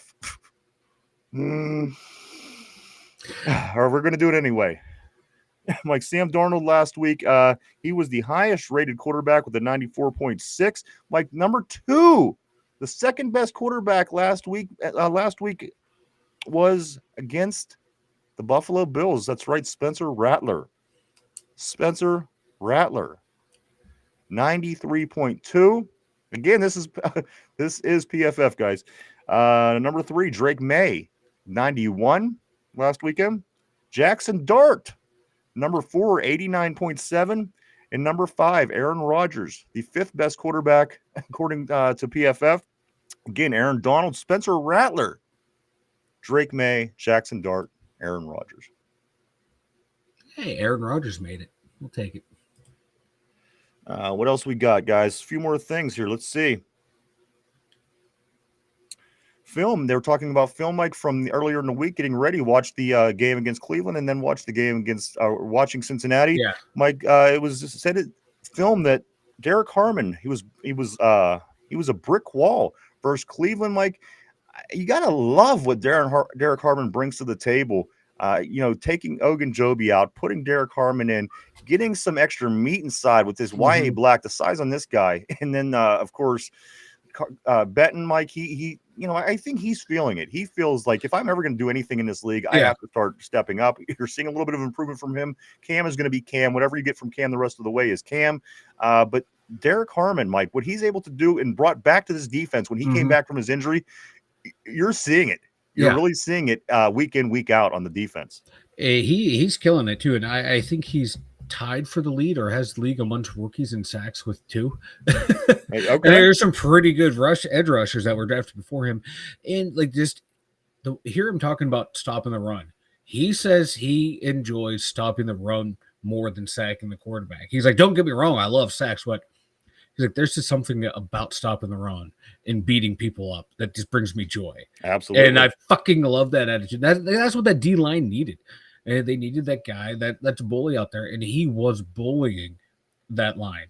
They're just throwing guys around, blowing plays up, plugging a hole when needed, forcing runs to cut back to the inside to where the rest of the pressure was. He's not playing like a rookie right now. He's playing like a 3-year, 4-year veteran right now, making smart, heady plays. I think the sky's the limits for this kid. And who would have thought? Yeah, I forget who said it yesterday that Derek Harmon would have totally turned around the defensive line, and he did. No, the way he's playing, people are now slotting into where they should be. Benton's becoming a key rotational player instead of having to be out there all the time. And now when we go 4-man front, I noticed a lot of Cam Hayward, Derek Harmon, TJ Watt, and then Herbig or Highsmith on the outside. That is a damn good front 4 right there. And that's the way it should be the rest of the way from here on out. And he's a beast, man. He's a beast. This is what you wanted from your first round pick. He's not going to put up flashy numbers for, being a 3-4 D end in the Steelers, but he's going to do the things that don't show up on the score sheet that allow everyone else around him to make plays. Kind of like Casey Hampton. Even though they're playing different positions, but going to have the same results of guys are going to feast around him, and it's all going to be because of him. Kind of like Aaron Smith back in the day. You're just that guy that's just going to you have to account for him each and every play. I want to stay on the interior line, Mike, but I want to jump over to the offensive side. Of course, you could kind of sing the praises, if you will, of Broderick Jones. Myles Garrett did nothing this past week, Mike. But let me give you again. This is PFF, and this is why I'm going to tell you why I hate. And I don't hate. I really don't. Mike, I'm going to tell you why I hate PFF. This, of course, again, Mike, the first time this season, this offensive line looked like a professional, a good professional offensive line in the NFL, stopping Myles Garrett to basically nothing. Mike, PFF, the offensive line drops inexplicably 3 spots after last weekend's game. Mike, the Steelers offensive line dropping 3 spots since the game that they just played. Didn't let Aaron Rodgers get sacked. Didn't let Myles Garrett do anything.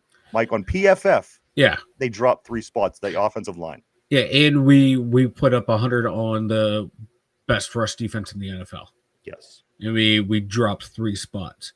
It's just like, these guys don't understand football. They're like, oh, Myles Garrett won this possession. He got past the tackle.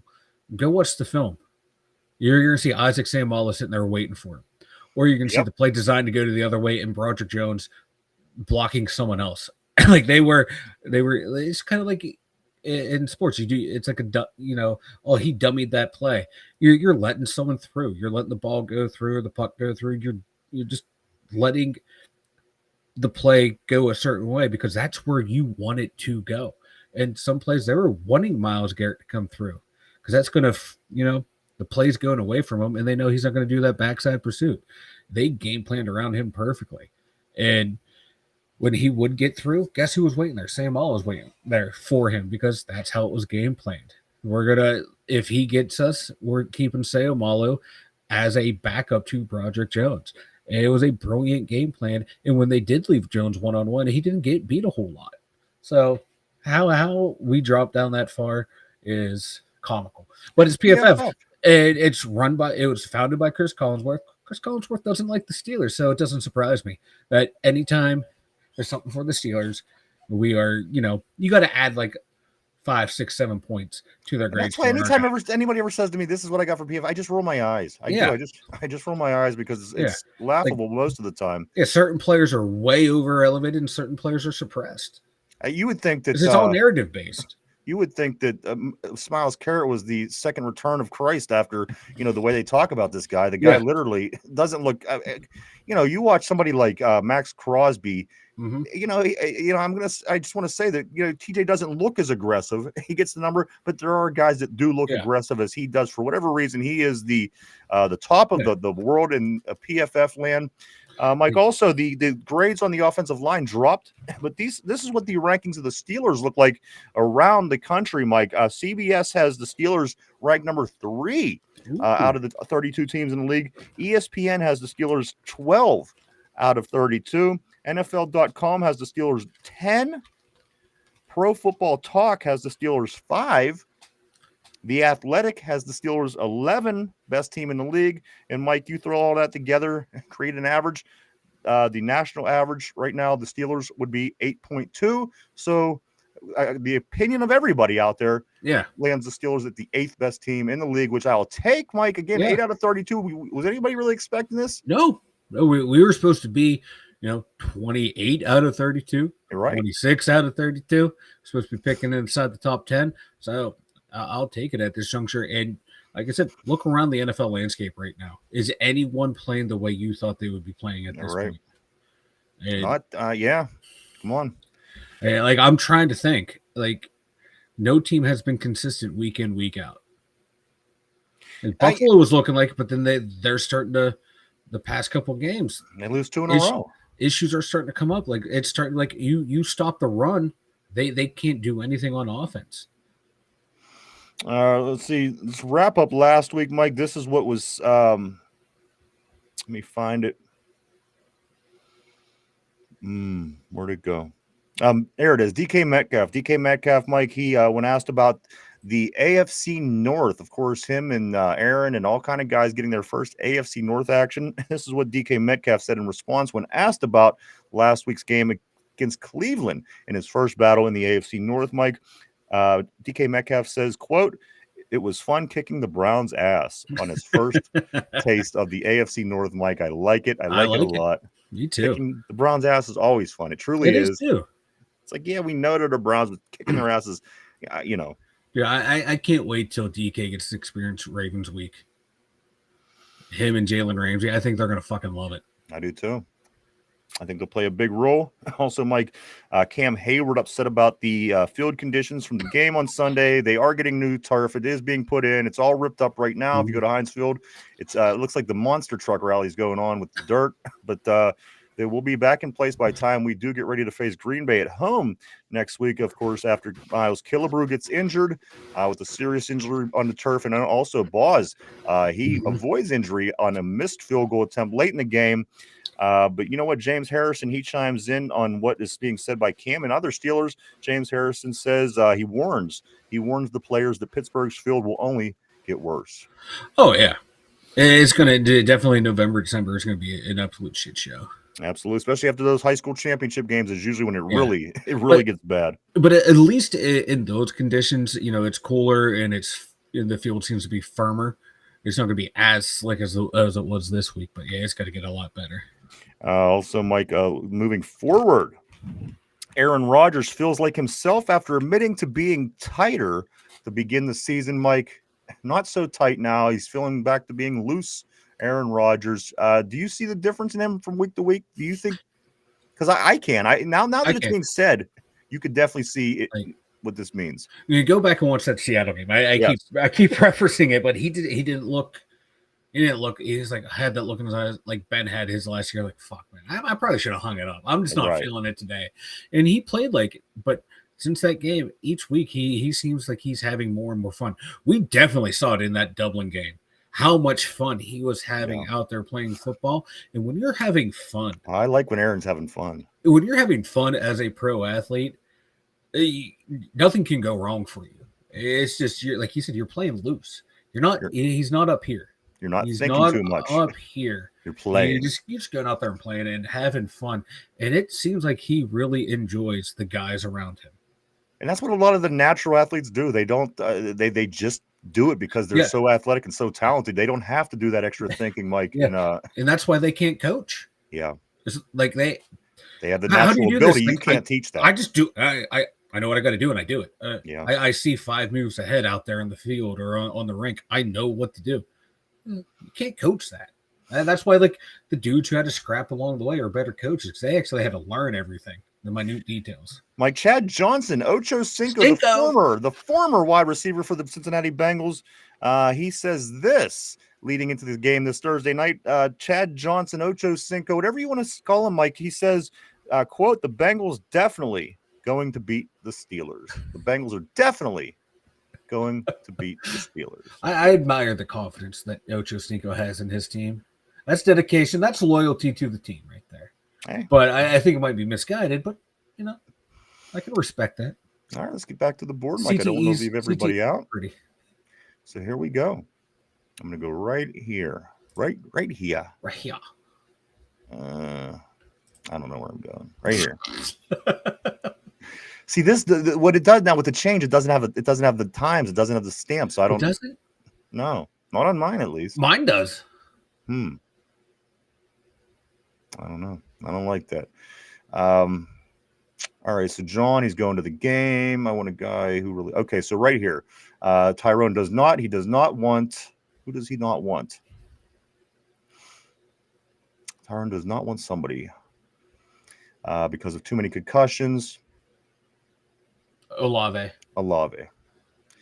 Let's see. Scott says, okay, right here. Somber. He says, nice. I'll be at the Steelers Chargers game. That's awesome, man. Awesome. Yeah, that was my team that I've been watching through the off season. I've seen a lot of additions, but Mike, they're dealing with a lot of injuries. The Los Angeles Chargers. They're in a big battle in the AFC West between the Chiefs trying to come back, Denver with the defense like they have, and then LA, continuing to build their team. So I'm not sure who's going to come out on top, Mike. I ultimately think the Chiefs win that division just because they've been there, done that, and they know how to win football games when they're going to have to, or these other two teams, they're not quite there yet.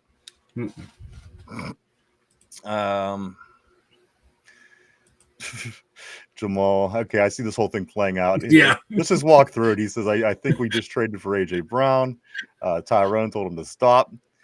Tyrone says, you ain't getting me on that. Phyllis, we'll get to it. It's going to continue. Hold on. Phyllis still says, Ryan, go to California to a game. You better strap a phone book under your jersey and be ready to knuckle up. Echelon Motion Pitcher says, my Super Bowl pick will never change. Steelers versus Packers. A-Rod beats the Brett Favre narrative. Then he can win another Super Bowl narrative and becomes the first quarterback ever to beat both of his teams in the big game. Oh, that's interesting. I like it. I'm all here for it. Going back to what was going on with Jamal, Somber says Jamal with the rage bait. He says freaking Facebook. And I hear you, man. Sometimes I do that too. I start writing notes. And I'm like, oh, this isn't even real. What am I doing? Why am I even writing this? So that's fun. Good there. Let's see. Scott says Steelers need another receiver like Emmanuel Sanders. I want the Emmanuel Sanders that left Pittsburgh. I don't think the Emmanuel Sanders that was here was as good as the Emmanuel Sanders was in Denver. Maybe it was because we had Abry. Maybe it was because we had Mike Williams at the time. But when he became more relevant in the offense, I really liked Emmanuel Sanders in Denver. When he was able to just focus on being like the guy out there, he really blossomed. You could see it in Pittsburgh. It was coming. Yeah. Like you said, we had 3 guys at that young time. Money. Young Money crew.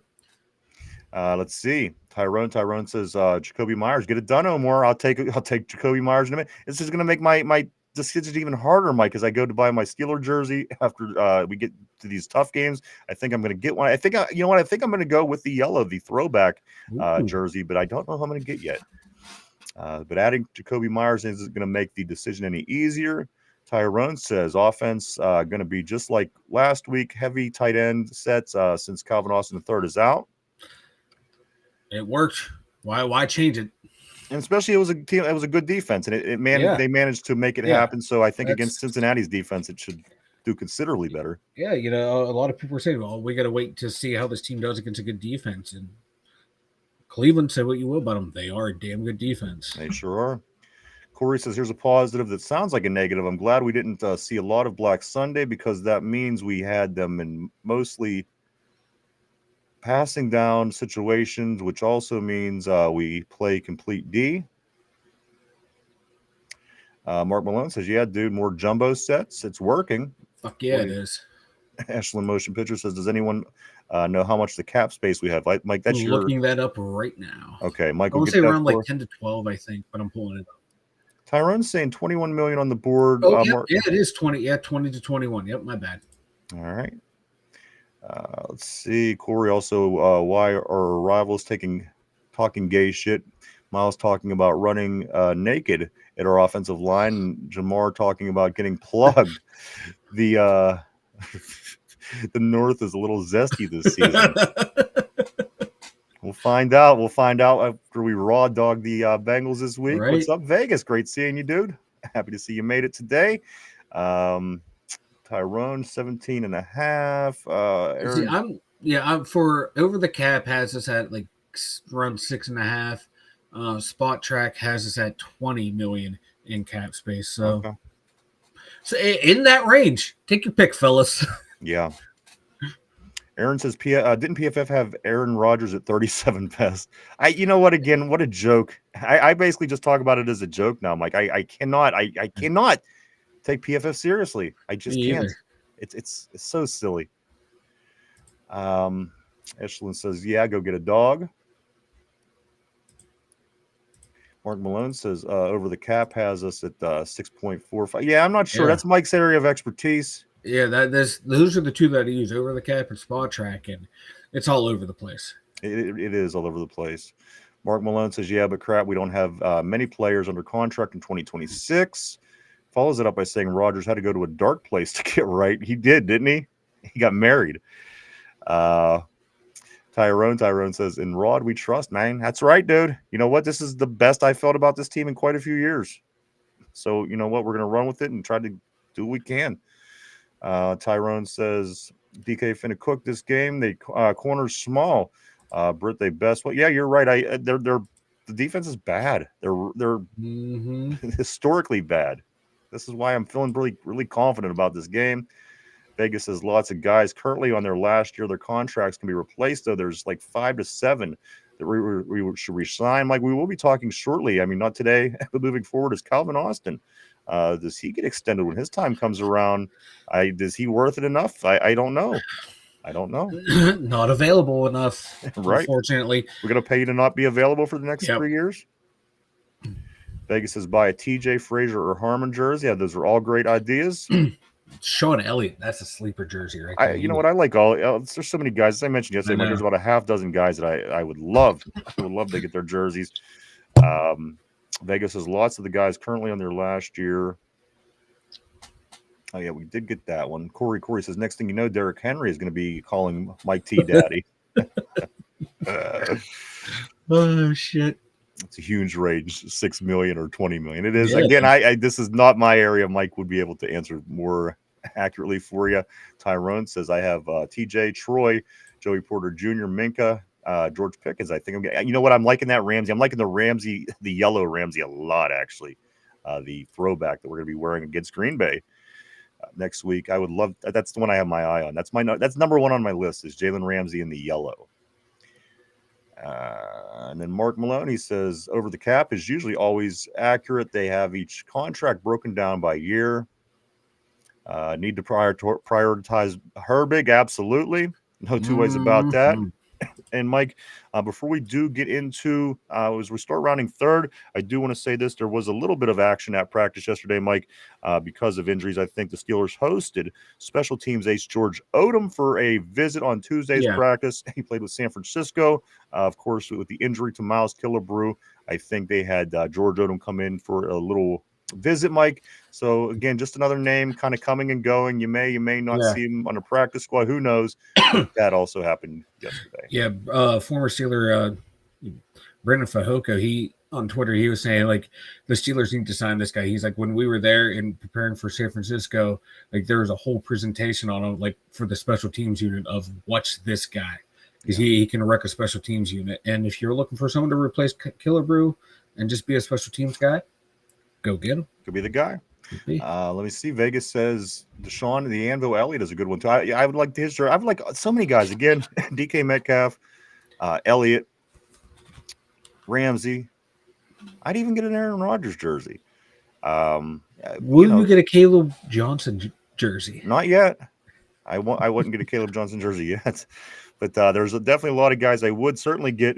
Mike, before we do send it to you for the email, or I'm sorry, for the website, the Pittsburgh Penguins, Mike, they lost. They lost last night out in California. Actually, they played the Ducks.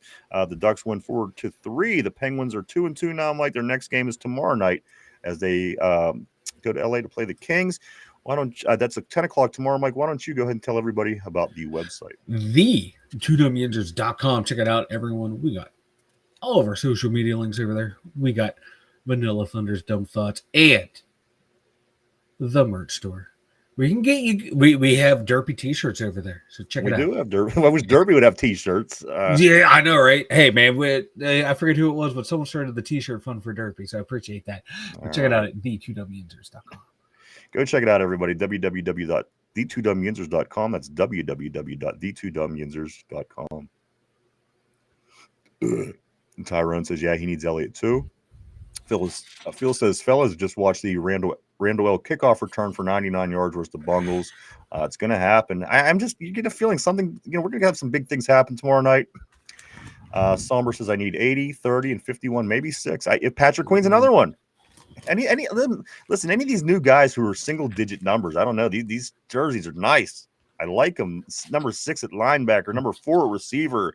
I like this. Number 5, baby Jalen. Number 5 in your secondary. I like that. Scott says, order some big wheels for the bandwagoners at ESPN and NFL Network after the Steelers beat the Bengals, Colts, and Packers. You know what? You wait. You just wait. And finally, Corey says, I'm stuck between a home DK and a color rush Ramsey, which both two mighty fine-looking uniforms, jerseys. Mike, board, everybody at home, let's get into the question of the day. How well do you know your enemy? How well do you know your opponent? The Pittsburgh Steelers are traveling to Cincinnati to play the Bengals tomorrow night, 8:15 start. They are 5.5-point favorites. Our Steelers are going to try to be 5-1 after 6 games of play. This, guys, is going to be a Cincinnati Bengals trivia question. So put on your thinking cap, Mike. Everybody on the board, everybody at home, here we go. I think this is an easy one, Mike. I'm throwing you a softball here, so you better get it right. Good, because I'm injured. And yes, Tyrone, Calvin Austin III and Miles are rolled out indefinitely. Guys, here we go. Question of the day. What was the name of the stadium the Bengals shared with the Reds for 3 decades? What is the name of the stadium that the Bengals shared with the Reds in Cincinnati for 3 decades? Take a minute to think that over. We're live 5 days a week right here, Monday through Friday, 11:30 a.m. to 1:30 p.m. every day right here on the Tube. On Tube. I can picture that shit old stadium. Look, it looked just like Three River Stadium. I know. It looked just like Veteran Stadium in Philadelphia. It was on the river. I almost said East Rutherford, but dumbass, that's in East Rutherford, New Jersey. It was that period of time, the cookie cutter stadium. Vegas says DK likes to be called Declan Moore. You know what? I would like to. I have no problem with that. I thought, DK. I didn't know what it stood for, but once I found that, I thought that's not. Yeah, Rob King on the on DVE. All right, Mike, focus. Yeah. I'm sorry, I was adding some context. Well, don't, Mike. Damn, I get yelled at for everything. What is the answer? God damn. Let's act like you didn't look at the board and you I didn't did. see the. I did. You seen Declan, but you didn't see the. I didn't see the answer. No. And as your eyes keep going over, just come on, just answer the damn I question. have no idea. All right, take a guess. I guess you're gonna guess it correct. Riverfront Stadium. There it is. I knew you were gonna guess it correctly, Mike. It was on the river, and there's a front view for it, hence the name. Mm-hmm. What was that? What was it between that and what else? East Rutherford. So let me go back, guys. Let's see if this is correct. Question of the day: what was the name of the stadium the Bengals shared with the Reds for over 3 decades? Mike says Riverfront Stadium. He really goes out on a limb here. Vegas also says Riverfront. Tyrone says Riverfront. Aaron said he has no idea. And Christophus, what's up, brother? Great seeing Christophus on the board. Christophus is saying Paul Brown Stadium, the stadium that was shared between the Reds and the Bengals for 3 decades. Vegas, East Rutherford is New Jersey. It's close. Yeah, geographically. In the big picture, if you're looking at the globe, it is close. On my map, it's that far away. Field of Steel says no idea. Guys, the correct answer is, in fact, Riverfront Stadium. It was the Cookie Cutter Stadium that came out the same time Three Rivers and Veterans Stadium. And I guess also in East Rutherford, New Jersey. Their stadium was very similar as well, Mike. The answer is correct. Riverfront Stadium. Just one more Bengals trivia question this week, Mike. That'll be tomorrow as we get ready for the big game in Cincinnati. I gotta be honest with you, I can't believe it. We're already here. Tomorrow is already game day. A lot of things are going to go on tomorrow. I think Derpy, maybe possibly Finch will be by for picks. Also, Mike, tomorrow we will be doing overs and unders. A whole lot of stuff tomorrow, getting ready for the Bengals game again, hoping to go 5-1 to come home and get ready for Green Bay and Indianapolis in consecutive weeks. So tomorrow's a big week. Focus team. Again, we're fans. We can look beyond the team. They need to focus. Worry about the Bengals. Go out there, get this win tomorrow. That's just what they got to do. Scott said, thanks, guys. The show makes the afternoon at work. Finally, we appreciate that, man. We're glad that we could do that for you, sir. Yeah, also, Derpy says, I want to – Derpy, there he is again. I want to love a man. Derpy wants every Ohio State player. Yeah, he sure does. Every Ohio State player. We've only won a Super Bowl with one of them, and that was Santonio. Tyrone. And Tyrone is making the argument, Derpy. He says that he has too many concussions. He can't risk it. We might as well just bring Mike Williams back and not throw him the ball again. Yeah. I at least want somebody that we could, give the ball to. Derpy says I will be doing a live reaction to the game as well. That's awesome. We'll talk more about that tomorrow, Derps. I do know that Derpy will be on tomorrow, so we'll talk about that and get everybody up to date. Where he says, you ever guys been to Bengals Stadium? Worst fan base ever. Terrible losers and worst winners. I have not. We were going to make the trek over there one year, probably about 10 years ago. It didn't happen. But I have honestly never had the desire to go to Cincinnati. I'm going to be honest with you. I've seen them many times here in Pittsburgh, but never down there. The Escalooser. The Escalooser. What else do we got, guys? If you haven't had a chance, stop by any of our social media sites or pages. We are all over the internet, guys, at Facebook, X, formerly known as Twitter, Instagram, Threads, and even TikTok, guys. Just swing by, hit the like or follow button, and keep up with what the two dumb Yinzers are doing on a day-to-day basis. Also, Mike, if you haven't had a chance, the viewers could also hit the like button. They could hit the sub button. Leave a comment or share. That helps us out here on the show. We appreciate it. And finally, Mike, if you're getting ready for the game tomorrow night, don't hesitate to stop by and get yourself a case of Duquesne Pilsner beer. Duquesne Pilsner is what we drink every week for the Steelers here at the studio. The guys at Duquesne Pilsner do a great job at promoting our name and our brand for everything that they do with their beer. We are very grateful and thankful. And we ask if you see them or swing by their page, hit the like, hit the follow, keep up with them as well. Or when you're at the distributor or wherever you get your beer in your town, grab a case of Duquesne Pilsner for the big game. Mike, it is made right here in Pittsburgh. And as it says on the can, grab yourself a Duke. Derpy says he's not okay with Jacoby Myers. Vegas says he's good Ohio State. That's what I just thought. If he was from Ohio State, Derby would love him. Vegas says, when was the last time all the teams in the AFC North beside the Steelers lost 3 weeks in a row? I haven't been able to find the answer. Vegas, Me you know either. what? I haven't been able to find it either. He follows that up by saying Cincinnati, where three-way is chili, spaghetti, chili, cheese, and spaghetti. They do love that in Cincinnati. And Phil, we thank you, sir, as well. And Aaron, we appreciate that. Great show. Great. Take care, everyone. And here we go, Steelers. That's right. Tomorrow, guys, we hope to see everybody back at our regular time as we get ready. It will be game day tomorrow. Steelers at Cincinnati. Big game, big game, big game. We hope to see everybody back then. I do want to say thank you to everybody for coming and hanging out and checking us out today. We appreciate each and every one of you. We truly, honestly do. We couldn't do without you. Thank you so much. I want to say thank you to everybody on the board. You guys always keep things interesting here on the show, and everybody at home, whether you be at the gym, whether you be at the car, whether you be at home watching on your big screen TV. Thank you as well. You guys are the best. I'll stick by that till the death. I really will. Aaron says, I'm sorry. Corey says, if at Vegas, if I wanted spaghetti, I'd order spaghetti. When I want chili, I want meat, beans, cheese, sour cream, noodles, or not. A chili ingredient. Vegas replies, he says, Corey, if a few years back, Steeler fans bought up the tickets to make the game a sellout, so it would be on TV in Pittsburgh. Scott says, I'm rooting for the Browns against the Dolphins. You know what? I got to be honest with you guys as well for the picks. If you do place your pick, if you haven't placed your picks yet, make sure you get them in by tomorrow before the NFL week gets started. But Mike, this game has a bunch of difficult picks on it. I started my picks last night. I had to stop because I don't know. I have to wait. I know. About half of them I got done. About half of my stuff to do. These games are becoming more difficult. We may be seeing some separation on the board. Yeah. Mike, you just cannot wait to wince. You was like, I'm gonna wait till the very end. I'm acting like I'm in super pain. I'm gonna wince. I'm gonna grab my hand.